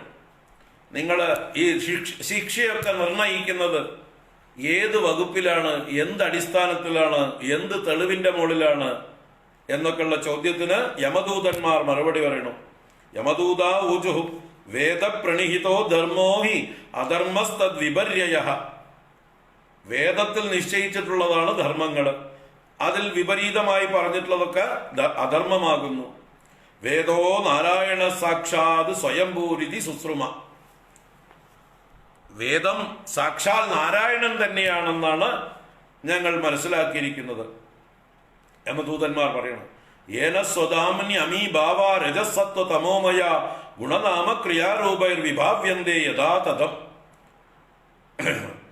സൂര്യോ അഗ്നി കം മരുത് ഗാവഃ സോമ സന്ധ്യ അഹനി ദിശഃ കം കുഹ് കാലോ ധർമ്മ ഇതി ഹേതേ ദൈഹ്യസ്യ സാക്ഷിണഃ. ഏതൈരധർമ്മോ വിജ്ഞാതഃ സ്ഥാനം ദണ്ഡസ്യ യുജ്യതേ സർവേ കർമാനുരോധേന ദണ്ഡമർഹന്തി കാരിണഃ. അപ്പൊ ഇതാണ് അവർ പറയുന്നത്. ആ ഭഗവാൻ പല വ്യവസ്ഥകൾ വെച്ചിട്ടുണ്ട്, ഓരോരുത്തരും ചെയ്യുന്ന തെറ്റുകൾക്കനുസരിച്ച് ശിക്ഷകൾ. അത് റിപ്പോർട്ട് ചെയ്യാൻ ഈ ലോകത്ത് 13 സാക്ഷികളുണ്ട്. ആ സാക്ഷികളുടെ പേരാണ് ഇവിടെ എടുത്ത് എണ്ണി പറഞ്ഞത്. സൂര്യോ അഗ്നി കം മരുത്ത് ഗാവ സോമ സന്ധ്യ അഹനി ദിശഃ കം കു കാലോ ധർമ്മ.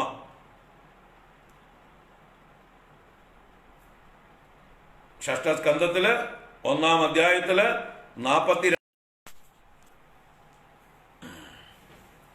ഒരേ ആള് തന്നെ പല പ്രാവശ്യം വിളിച്ചുകൊണ്ടിരിക്കുക.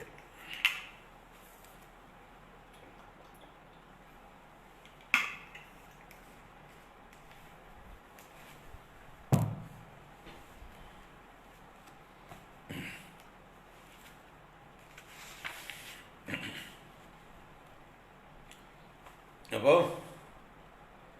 ആരൊക്കെയാണ് സാക്ഷികള്? ഭഗവാൻ നിശ്ചയിച്ചിട്ടുള്ള സാക്ഷികളാണ്.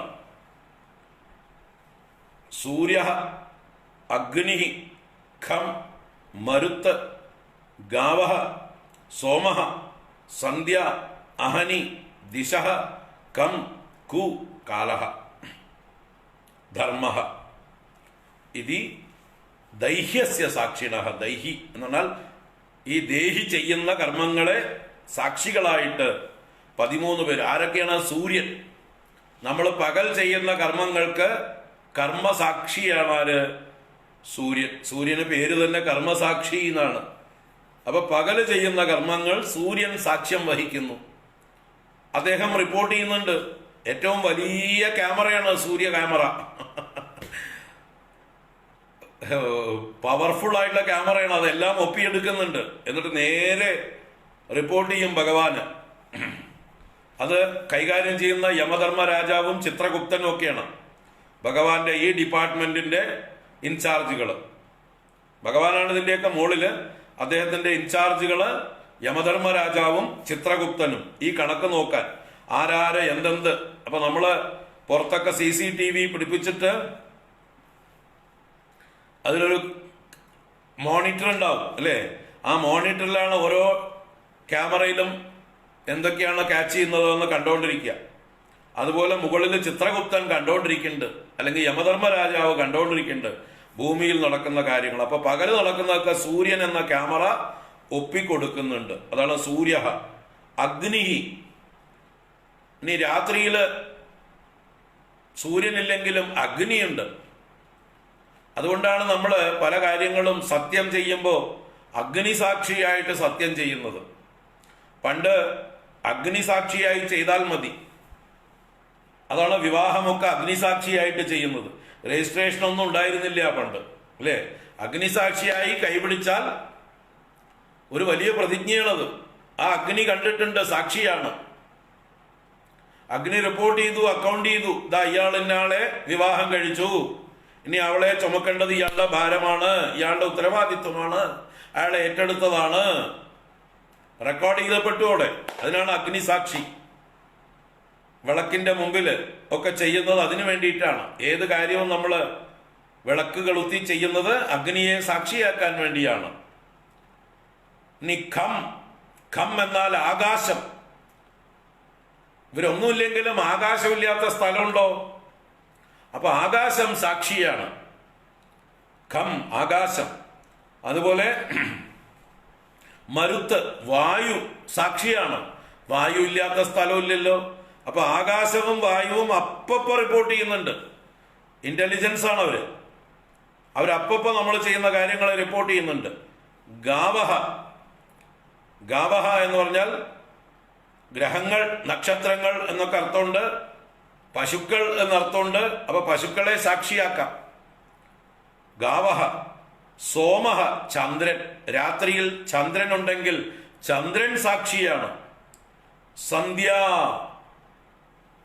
ഉഷസന്ധ്യ, സായം സന്ധ്യ, ഈ സന്ധ്യകൾ സാക്ഷിയാണ് നമ്മൾ ചെയ്യുന്നതിനൊക്കെ. അഹനി, അഹനി എന്ന് പറഞ്ഞാൽ പകല്,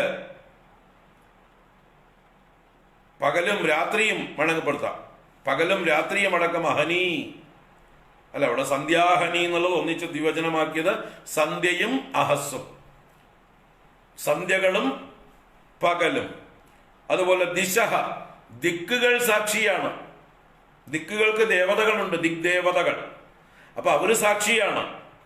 കം, കം എന്ന് പറഞ്ഞാല് ജലം, ജലം സാക്ഷിയാണ്. അതാണ് നമ്മൾ ദാനം ചെയ്യുമ്പോഴൊക്കെ ഉദകപൂർവം ദാനം ചെയ്യുന്നത്. വെള്ളം ഒഴിച്ചു കൊടുത്ത് വാഗ്ദാനം ചെയ്താൽ സ്റ്റാമ്പ് പേപ്പറിൽ ഒപ്പിട്ട പോലെയായി, രജിസ്റ്റേർഡ്. മഹാബലി വാമനൻ വരുമ്പോ വെള്ളം ഒഴിച്ചു കൊടുത്ത് ദാനം ചെയ്യുന്നില്ലേ? ആ വെള്ളം പ്രോമിസാണ്, ഒരു സത്യപ്രതിജ്ഞയാണ് വെള്ളം. അതാണ് വെള്ളത്തെ സാക്ഷിയാക്കുന്നത്. അപ്പൊ ജലാശയങ്ങളെ സാക്ഷിയാക്കാം. സമുദ്രത്തെ, നദിയെ, കുളങ്ങളെ, ജലാശയങ്ങളെ ഒക്കെ നമുക്ക് സാക്ഷിയാക്കിയിട്ട് സത്യം ചെയ്യാം. ജലം സാക്ഷിയാണ്. ഖം, ജലദേവതകൾ കാണുന്നുണ്ട്. കുഹു എന്ന് പറഞ്ഞാൽ ഭൂമി, ഭൂമി സാക്ഷിയാണ് എല്ലാറ്റിനും. ഭൂമിയിൽ നടക്കുന്ന കാര്യങ്ങളൊക്കെ ഭൂമി അറിയാതെ ചെയ്യുന്നില്ല. അപ്പൊ ഭൂമി സാക്ഷിയാണ്. കാലഹ, കാലം എപ്പോഴും നമ്മളെ ചുറ്റി പ്രവഹിച്ചുകൊണ്ടേയിരിക്കുന്നുണ്ട്. അപ്പൊ കാലമറിയാതെ ഒന്നുമില്ല. കാലം. ധർമ്മ, ധർമ്മദേവൻ. ഇത്രയും ആളുകള് 13 പേര് നമ്മുടെ ചുറ്റും മൾട്ടി ക്യാമറകൾ കൊണ്ട് നമ്മളെ വാച്ച് ചെയ്യുന്നുണ്ട്. ഒന്ന് മിസ്സായാലും വേറെ 4 എണ്ണം ഉണ്ടാവും. അതുകൊണ്ടാണ് ഏത് കളവുകളും, ഏത് കൊലപാതകങ്ങളും, എന്ത് അധർമ്മങ്ങളും എത്ര മറയ്ക്കാൻ ശ്രമിച്ചാലും അവസാനം പിടിക്കപ്പെടുന്നത്. എന്തെങ്കിലും ഒരു തെളിവ് ശേഷിക്കാതിരിക്കില്ല. കേരള പോലീസ് എന്തൊക്കെ മറച്ചു വെച്ചാലും CBI വന്നാൽ കണ്ടുപിടിക്കും. ഇവിടത്തുള്ള ക്രൈംബ്രാഞ്ചോ വിജിലൻസോ ഒക്കെ മൂടി വെക്കാൻ ശ്രമിച്ചാലും CBI വന്നാൽ എന്തെങ്കിലും തുമ്പ് കിട്ടാതിരിക്കില്ല അവർക്ക്. അല്ലെങ്കിൽ NIA വരും. മനസ്സിലാവുണ്ടോ? അപ്പൊ ഇവിടെ ഈശ്വരന്റെ സാക്ഷികളാണ് ഈ 13 പേര്. ഇവര് റിപ്പോർട്ട് ചെയ്യുന്നതിനനുസരിച്ചാണ് ഏതൈർ അധർമ്മോ വിജ്ഞാത സ്ഥാനം ദണ്ഡസ്യ യുജ്യത. ഇവരാൽ അറിയപ്പെടുന്ന അധർമ്മങ്ങൾ, അതിനുള്ള സ്ഥാനം, അതിനുള്ള എന്തൊക്കെയാണ് യോഗ്യത, അതിനനുസരിച്ച് നിശ്ചയിക്കുന്നു. അതുകൊണ്ട് സർവേ കർമാനുരോധേന ദണ്ഡമർഹന്തി കാരിണ. അതാത് അധർമ്മം ചെയ്യുന്ന ആളുകൾ അവരുടെ ചെയ്യുന്ന പ്രവൃത്തിക്ക് അനുസരിച്ചിട്ടുള്ള ദണ്ഡം അർഹിക്കുന്നു.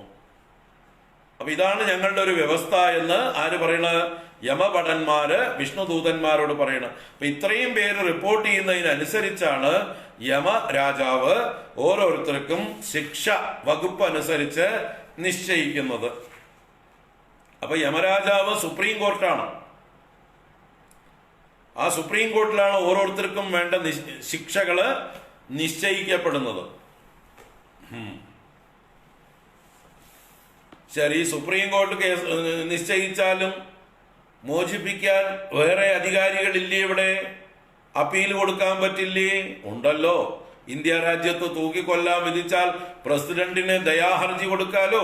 അപ്പൊ പ്രസിഡന്റ് സുപ്രീം കോർട്ട് തൂക്കിക്കൊല്ലാൻ വിധിച്ച ഒരാളെ മോചിപ്പിക്കാൻ പ്രഖ്യാപിച്ചാൽ അയാൾക്ക് മോചനം, അല്ലേ?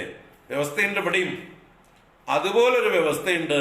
യമധർമ്മരാജാവ് ഒരാളെ ഏത് നരകത്തിലിടാൻ വിചാരിച്ചാലും അതിൽ നിന്നൊക്കെ മോചിപ്പിക്കുവാനുള്ള ഒരു ഔദാര്യം കൊടുക്കാൻ അർഹനായിട്ടുള്ള ആളാണ് യമധർമ്മരാജാവിനെ അപ്പോയിന്റ് ചെയ്തിട്ടുള്ള ആള്. ആരാണ്? ഭഗവാൻ നാരായണൻ. ആ നാരായണൻ അയച്ച ഭൃത്യന്മാരാണ് ഇവിടെ വന്നിരിക്കുന്നത്, വിഷ്ണുദൂതന്മാര്. അപ്പൊ അവരാ പറയുന്നത്,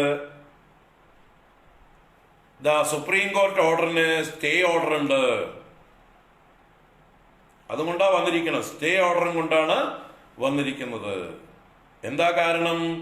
ഇദ്ദേഹം മരണസമയത്ത് നാരായണ എന്ന നാമം വിളിച്ചു. അതിൽ പരമൊരു പ്രായശ്ചിത്തം വേറെ ഇല്ല.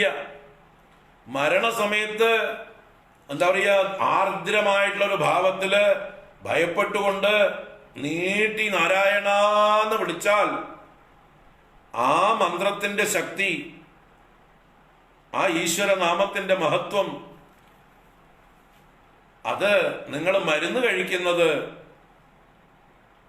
മരുന്നിലെ ഇൻഗ്രീഡിയൻസ് എല്ലാം അറിഞ്ഞിട്ട് വേണമെന്നില്ല, അതിന്റെ മഹത്വം അറിഞ്ഞിട്ട് വേണമെന്നില്ല.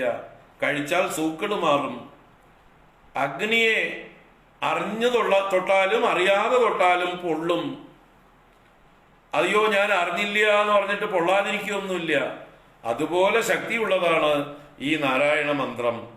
അതുകൊണ്ട് ഇവൻ പ്രായശ്ചിത്തം ചെയ്തിരിക്കുന്നു, ഇവനെ മോചിക്കണം എന്നാണ് ഇവിടെ വിഷ്ണുദൂതന്മാർ പറയുന്നത്.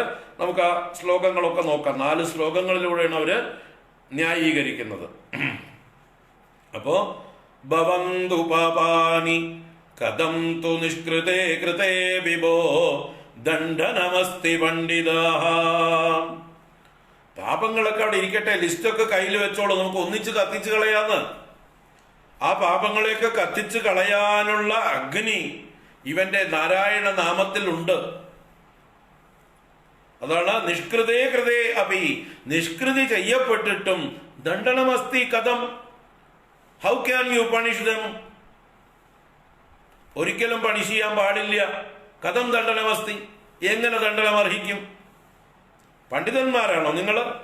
അറിവുള്ളവരാണോ നിങ്ങൾ എന്ന് ചോദിച്ച് വിഷ്ണു പാർഷദന്മാർ യമഭടന്മാരെ പരിഹസിക്കുകയും ശാസിക്കുകയുമാണ്. നിഷ്കൃതിക്കും വിദിതാ ഭവാദൃശാം. നിങ്ങളെ പോലെയുള്ളവർക്ക് പ്രായശ്ചിത്തത്തെ കുറിച്ച്, പരിഹാര കർമ്മങ്ങളെ കുറിച്ചൊന്നും അറിയില്ല എന്നാണോ? ഭവാദൃശാം, നിങ്ങളെ പോലെയുള്ള പണ്ഡിതന്മാർക്ക് കിം ന വിദിത നിഷ്കൃതി, നിഷ്കൃതിയെ കുറിച്ചിട്ടുള്ള നിയമങ്ങൾ അറിയില്ലേ എന്ന് ചോദിച്ച് ഇതി പ്രഭോ ത്വൽപുരുഷ ബഭാഷിരി. ഹേ പ്രഭോ ഗുരുവായൂരപ്പ, അങ്ങയുടെ ഭൃത്യന്മാര്, അങ്ങയുടെ പുരുഷന്മാര് ഇതി ബഭാഷിരി, ഇങ്ങനെ ഭാഷണം ചെയ്തു യമഭടന്മാരോട് എന്ന്. 4 ശ്ലോകങ്ങളുണ്ട്, 4 നോക്കാം നമുക്ക്. അടുത്ത ശ്ലോകം. ശ്രുതി സ്മൃതിഭ്യാം വിഹിതാവ്രതാദയഃ പുനന്തി പാപം നലുനന്തി വാസനാം അനന്തസേവാതു നികൃന്ദതി ദ്വയീം ഇതി പ്രഭോ ത്വൽപുരുഷാ ബഭാഷിരേ. ശ്രുതിസ്മൃതിഭ്യാം വിഹിതാ വ്രതാദയഃ പുനന്തി പാപം നലുനന്തി വാസനാം അനന്തസേവാതു നികൃന്ദതി ദ്വയീം ഇതി പ്രഭോ ത്വൽപുരുഷാബഭാഷിരേ. ശ്രുതിസ്മൃതിഭ്യാം വിഹിതാ വ്രതാദയഃ, ശ്രുതികളും സ്മൃതികളും വ്രതാദികളെ നിശ്ചയിച്ചിട്ടുണ്ട്, വിഹിതമാക്കിയിട്ടുണ്ട്, നിർണയിച്ചിട്ടുണ്ട്. എന്തിന്? പ്രായശ്ചിത്തത്തിന്, പാപങ്ങളെ ഇല്ലാതാക്കാൻ. അതാണ് പുനന്തി പാപം. അപ്പൊ ശ്രുതികളിലും സ്മൃതികളിലും നിശ്ചയിച്ചിരിക്കുന്ന വ്രതാദികൾ, പലതരത്തിലുള്ളതായിട്ടുള്ള വ്രതങ്ങളുണ്ട്.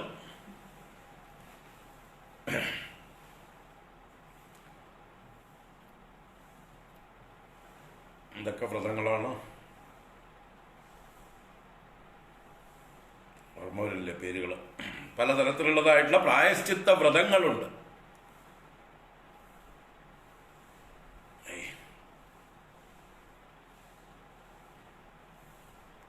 ഒരു മാസം അനുഷ്ഠിക്കുന്നത്, ഒരു പക്ഷം അനുഷ്ഠിക്കുന്നത്,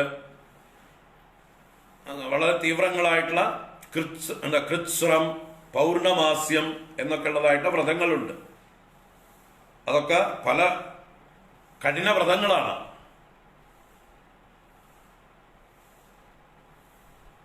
ഒരു എന്താ പറയുക, ശുക്ലപക്ഷത്തിൽ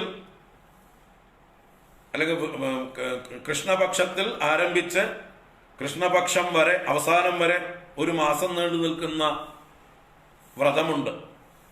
കൃത്സ്രം എന്ന് പറയുന്നതായിട്ട് വ്രതം. അത് ഭക്ഷണം സാധാരണ കഴിക്കുന്നത് കഴിച്ചുകൊണ്ട് തുടങ്ങും. പിന്നെ ഓരോ ദിവസവും 14 കുറച്ച് കൊണ്ടുവരും, 15 കുറച്ച് കൊണ്ടുവരും. അവസാനം 15-ാം ദിവസം അമാവാസിയാവുമ്പോൾ പട്ടിണി. അങ്ങനെയല്ല, ധാന്യങ്ങളുടെ എണ്ണം. ആദ്യത്തെ ദിവസം 15 ധാന്യങ്ങൾ കൊണ്ട് ഭക്ഷണം കഴിക്കാം. രണ്ടാമത്തെ ദിവസം 14 ധാന്യം, മൂന്നാം ദിവസം 13 ധാന്യം. ഇങ്ങനെ കുറച്ച് അമാവാസി ദിവസം ധാന്യങ്ങളില്ല. പിന്നെ കൃഷ്ണപക്ഷത്ത് കൂട്ടിക്കൊണ്ടുവരാം, അല്ല ശുക്ലപക്ഷത്തിൽ കൂട്ടിക്കൊണ്ടുവരും. ഓരോ ധാന്യമണികൾ കൂട്ടിക്കൊണ്ടുവരും. ഇതിനെയൊക്കെ എങ്ങനെയാണ് ഈ പാചകം ചെയ്യേണ്ടത്? അത് ചാണകത്തിൽ മുക്കി ഗോമൂത്രത്തിൽ വേവിച്ച് ആ ധാന്യം ഭക്ഷിച്ച് ഒരു മാസം കഴിയുക. ഒരു കഠിന വ്രതമാണ് കൃത്സ്രം എന്ന് പറയുന്ന ഒരു വ്രതം. ഈ വ്രതം കഴിയുമ്പോഴേക്കും ഒരു മനുഷ്യൻ പാകം വരും. നമ്മുടെ മണ്ഡലകാല വ്രതം പോലെ. മണ്ഡലകാലത്തൊന്നും നമ്മളിപ്പോൾ വ്രതമൊന്നും ഇല്ല. അപ്പൊ ഈ കൃത്സ്രം, പൗർണമാസം മുതലായിട്ടുള്ള വ്രതങ്ങളൊക്കെ, ചാതുർമാസ്യം, അങ്ങനെയുള്ള പല വ്രതങ്ങളുണ്ട്. അപ്പൊ ആ വ്രതങ്ങളെ കൊണ്ട് ശുദ്ധീകരിക്കാനായിക്കൊണ്ടുള്ള വ്രതങ്ങളാണ്. അതാണ് ഇവിടെ ശ്രുതിസ്മൃതിഭ്യാം വിഹിതാ വ്രതാദയഃ പുനന്തി പാപം. അത് പാപത്തെ പവിത്രീകരിക്കുന്നു. പാപം പുനന്തി നലുനന്തി വാസനാം. എന്നാൽ ആ പ്രായശ്ചിത്ത കർമ്മങ്ങൾ വാസനകളെ ക്ഷയിപ്പിക്കുന്നില്ല. വാസനാം നലുനന്തി, വാസനകളെ നശിപ്പിക്കുന്നില്ല. എന്നാൽ അനന്തസേവാതു, അനന്തസേവയാവട്ടെ. ഇവിടെ അനന്തൻ എന്നാൽ നാരായണൻ. ആ ഭഗവാന്റെ, നാരായണന്റെ സേവയാകട്ടെ നികൃന്ദതി ദ്വയീം. ദ്വയീം നികൃന്ദതി. ദ്വയീം എന്ന് പറഞ്ഞാൽ രണ്ടിനെയും. നികൃന്ദതി ഉന്മൂലനം ചെയ്യുന്നു, മുറിച്ചു കളയുന്നു. ഏത് രണ്ടിനെയും? പാപത്തെയും വാസനയെയും. മറ്റത് പ്രായശ്ചിത്തങ്ങൾ പാപത്തെ മാത്രം ക്ഷയിപ്പിക്കുന്നു, പിന്നെയും അവർ വാസന ചെയ്യാനുള്ള വാസന കിടക്കുന്നു. അതാണ് മുമ്പ് പറഞ്ഞ കുഞ്ചര ശൗചം, ആനയെ കുളിപ്പിച്ച പോലെ എന്ന് പറഞ്ഞത്. അപ്പൊ പ്രായശ്ചിത്ത കർമ്മങ്ങൾ ചെയ്ത് പിന്നെയും അതേ തെറ്റുകൾ ആവർത്തിക്കാൻ കാരണം വാസനകൾ കിടക്കുന്നു. എന്നാൽ ഭഗവാനെ സേവിച്ചാൽ ആ ഭക്തി അവനെ ശുദ്ധീകരിച്ച് അവന്റെ വാസനയെയും ഉന്മൂലനം ചെയ്യുന്നു. ദ്വയീം നികൃന്ദതി. പാപത്തെയും നശിപ്പിക്കുന്നു, വാസനയെയും നശിപ്പിക്കുന്നു, ഉന്മൂലനം ചെയ്യുന്നു. അപ്പൊ ഭഗവത് സേവ, ഭഗവത് ഭജനം, ഭക്തി, അത് എല്ലാ വാസനകളെയും ക്ഷയിപ്പിക്കുന്നു. മറ്റത് ഭക്തിയില്ലാതെ വെറും ചടങ്ങ് മാത്രമാണ് പ്രായശ്ചിത്തം. പ്രായശ്ചിത്തത്തിൽ ചടങ്ങ് മാത്രമേ ഉള്ളൂ, ഭക്തിയില്ല. ഇവിടെ ഭക്തിയോട് കൂടിയതായിട്ടുള്ള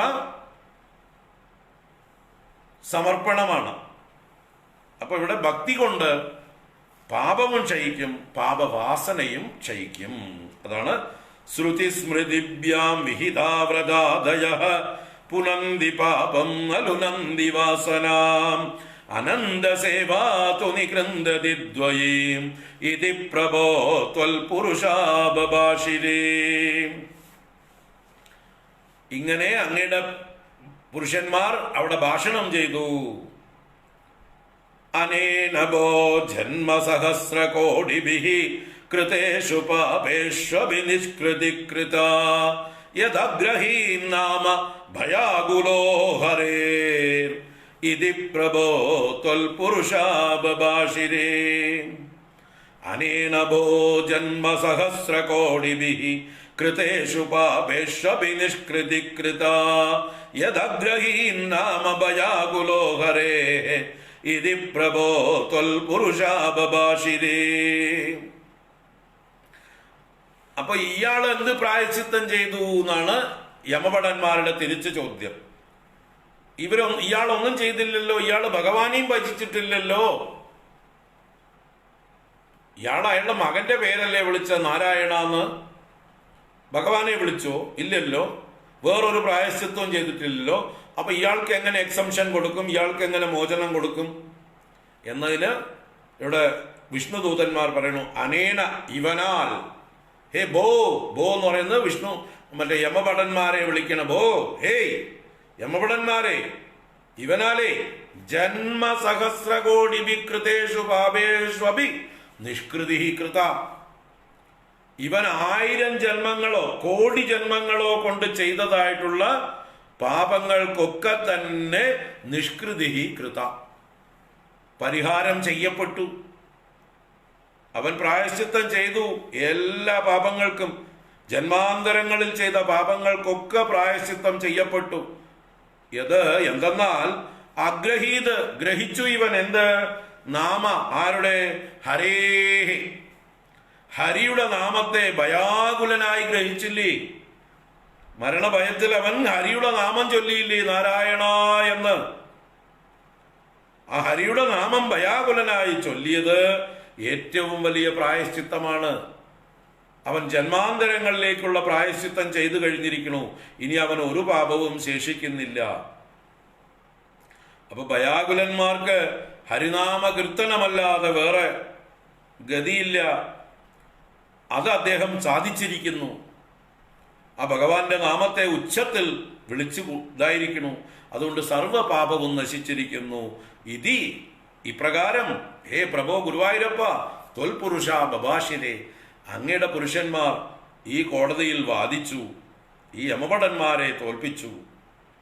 അനേനഭോ ജന്മ സഹസ്രകോടിഭിഃ കൃതേഷു പാപേഷ്വഭിനിഷ്കൃതി കൃതാ യദഗ്രഹീം നാമ ഭയാകുലോ ഹരേഃ ഇതി പ്രഭോ ത്വൽപുരുഷാബഭാഷിരേ.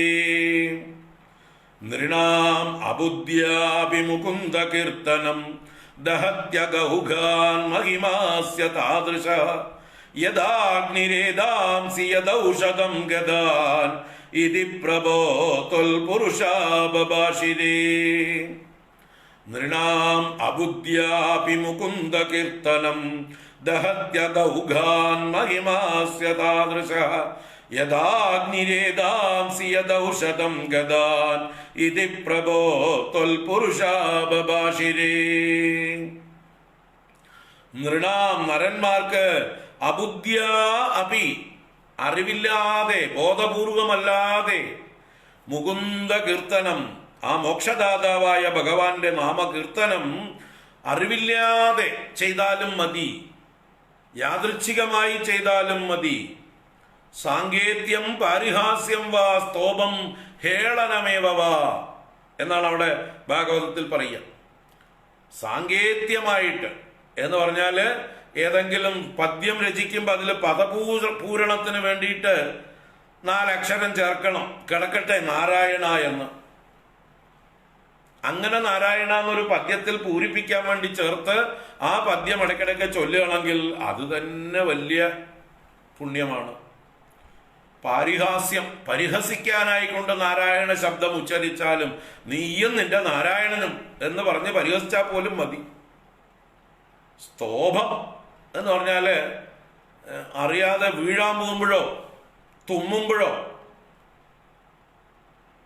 അല്ലേ, പതിത സ്കലിത എന്നൊക്കെ പറയും. പതനം ചെയ്യുമ്പോൾ അല്ലെങ്കിൽ തടഞ്ഞു വീഴുമ്പോൾ അങ്ങനെയൊക്കെ ആകുമ്പോൾ ഭഗവാന്റെ നാമം നാരായണ എന്ന് പറഞ്ഞുകൊണ്ട് വീഴുക.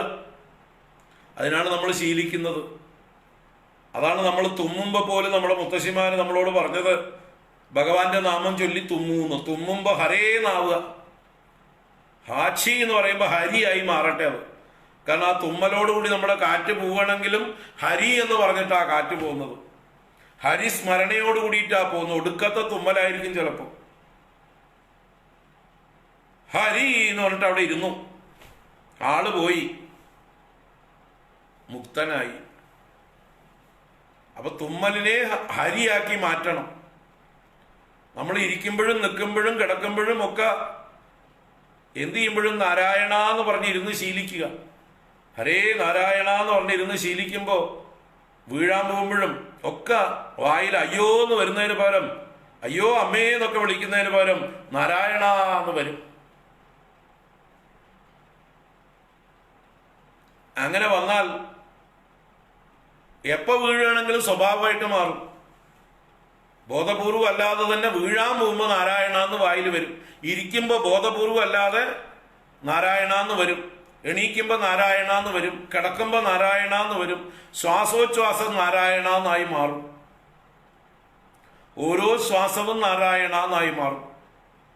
അപ്പൊ ഏത് ശ്വാസത്തിൽ കാറ്റ് പോയാലും പ്രശ്നമില്ല. ഇരിക്കുമ്പോൾ പോയാലും കുഴപ്പമില്ല, എണീക്കുമ്പോൾ പോയാലും കുഴപ്പമില്ല, കിടക്കുമ്പോൾ പോയാലും കുഴപ്പമില്ല. എങ്ങനെ പോയാലും നാരായണ എന്ന് ശീലിച്ചാൽ നാരായണ സ്മരണ കൂടെ വരും. അത് ബോധമില്ലാതെ തന്നെ വരും. നമുക്ക് നമ്മുടെ ശീലമായിട്ട് മാറും. അതാണ് ഇവിടെ സ്തോഭം എന്ന് പറയുന്നത്. ഹേളനം എന്ന് പറഞ്ഞാലും ഒരു തരം കളിയാക്കലായിട്ട്, കളിയാക്കാൻ വേണ്ടിയും ഭഗവാന്റെ നാമം പറഞ്ഞാലും അതും നമുക്ക് പുണ്യത്തെ നൽകും. അപ്പൊ അതാണ് നൃണാം അബുദ്ധ്യ അപി മുകുന്ദ കീർത്തനം. ബുദ്ധിയില്ലാതെ ചിന്തിക്കാതെ മുകുന്ദ കീർത്തനം ചെയ്താലും ദഹതി അഗൗഗാൻ, അഗൗഗാൻ ദഹതി, പാപസമൂഹങ്ങളെ അത് ദഹിപ്പിച്ചു കളയുന്നു. എത്ര വലിയ, അല്ലേ, ഇപ്പൊ കാട് എത്ര വലുതായിക്കോട്ടെ, ഒരു പൊരി തീ പോരെ, ഒരു തീപ്പൊരി പോലെ ഒരു കാട്ടിനെ മുഴുവൻ ദഹിപ്പിക്കാൻ.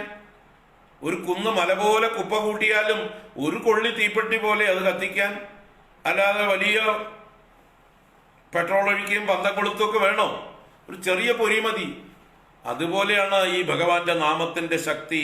ദഹതി അഗൗഗാൻ മഹിമാ അസ്യ താദൃശഃ, അസ്യ മഹിമാ താദൃശഃ. ആ നാരായണ നാമത്തിന്റെ മഹിമ അങ്ങനെയുള്ളതാ. താദൃശഃ, ഇപ്രകാരമുള്ളതാ. ഏതുപോലെ യഥാ അഗ്നിഹി ഏതാംസി, യഥാ എപ്രകാരമാണോ അഗ്നി ഏതാംസി, അഗ്നി എന്നാൽ ഏതാംസി എന്നാൽ ഇന്ധനങ്ങളെ, വിറകിനെ.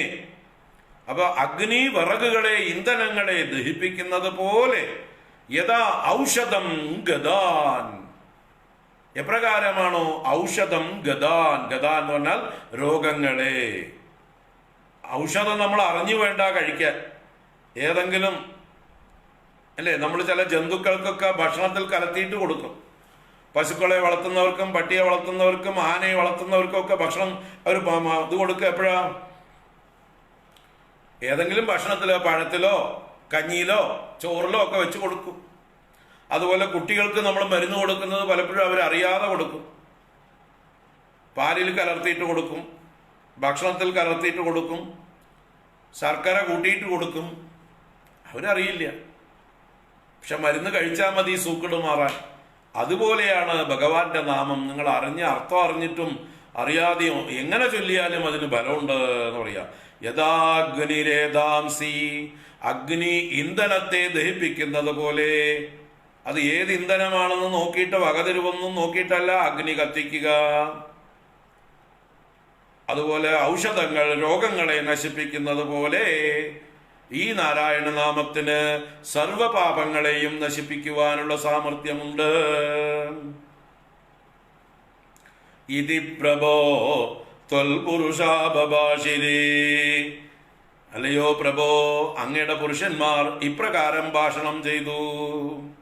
നൃണാം അബുദ്ധ്യാഭിമുകുന്ദ കീർത്തനം ദഹത്യഗൗഗാൻ മഹിമാസ്യ താദൃശഃ യഥാഗ്നിരേതാംസി യദൗഷധം ഗദാൻ ഇതി പ്രഭോ ത്വൽപുരുഷാ ബഭാഷിരേ.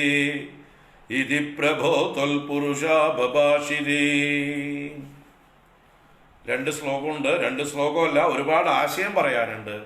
അതുകൊണ്ട് അടുത്ത ക്ലാസ്സിലാവാം, മുഴുവനായിട്ടില്ല. ഇപ്പൊ കഥ ഒരുവിധമായി പൂർണ്ണമായിട്ടില്ല. അടുത്ത ക്ലാസ്സിൽ കാണാം. നാളെ ക്ലാസ്സില്ല, ഞായറാഴ്ച. എല്ലാ ഞായറാഴ്ചയും നാരായണീയ അവധിയാക്കാം. ഒരു വ്യവസ്ഥ വേണം. തിങ്കളാഴ്ച കാണാം നാരായണീയം. വൈകിട്ട് ഗീതയുണ്ടെന്ന്. അപ്പം നാരായണീയം തിങ്കളാഴ്ച തുടരും. നമുക്ക് ബാക്കി ആശയങ്ങൾ ഇതേ ദശകം തന്നെയാണ് കാണാനുള്ളത്. കാണാം. സർവത്ര ഗോവിന്ദ നാമ സങ്കീർത്തനം. ഗോവിന്ദ ഗോവിന്ദ. നാരായണാഖില ഗുരോ ഭഗവൻ നമസ്തേ. കായേന വാചാ മനസേന്ദ്രിയൈർവാ ബുദ്ധ്യാത്മനാ വാ പ്രകൃതേ സ്വഭാവാത് കരോമി യദ്യത് സകലം തസ്മൈ നാരായണായേതി സമർപ്പയാമി. ഓം ശാന്തി ശാന്തി ശാന്തി. ഹരി ഓം. ശ്രീ ഗുരുഭ്യോ നമഃ. ഹരി ഓം.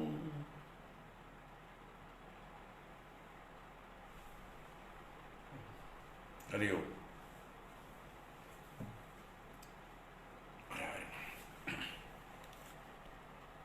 തിങ്കളാഴ്ചയുള്ളൂ നാരായണീയം. ഹരി ഓം.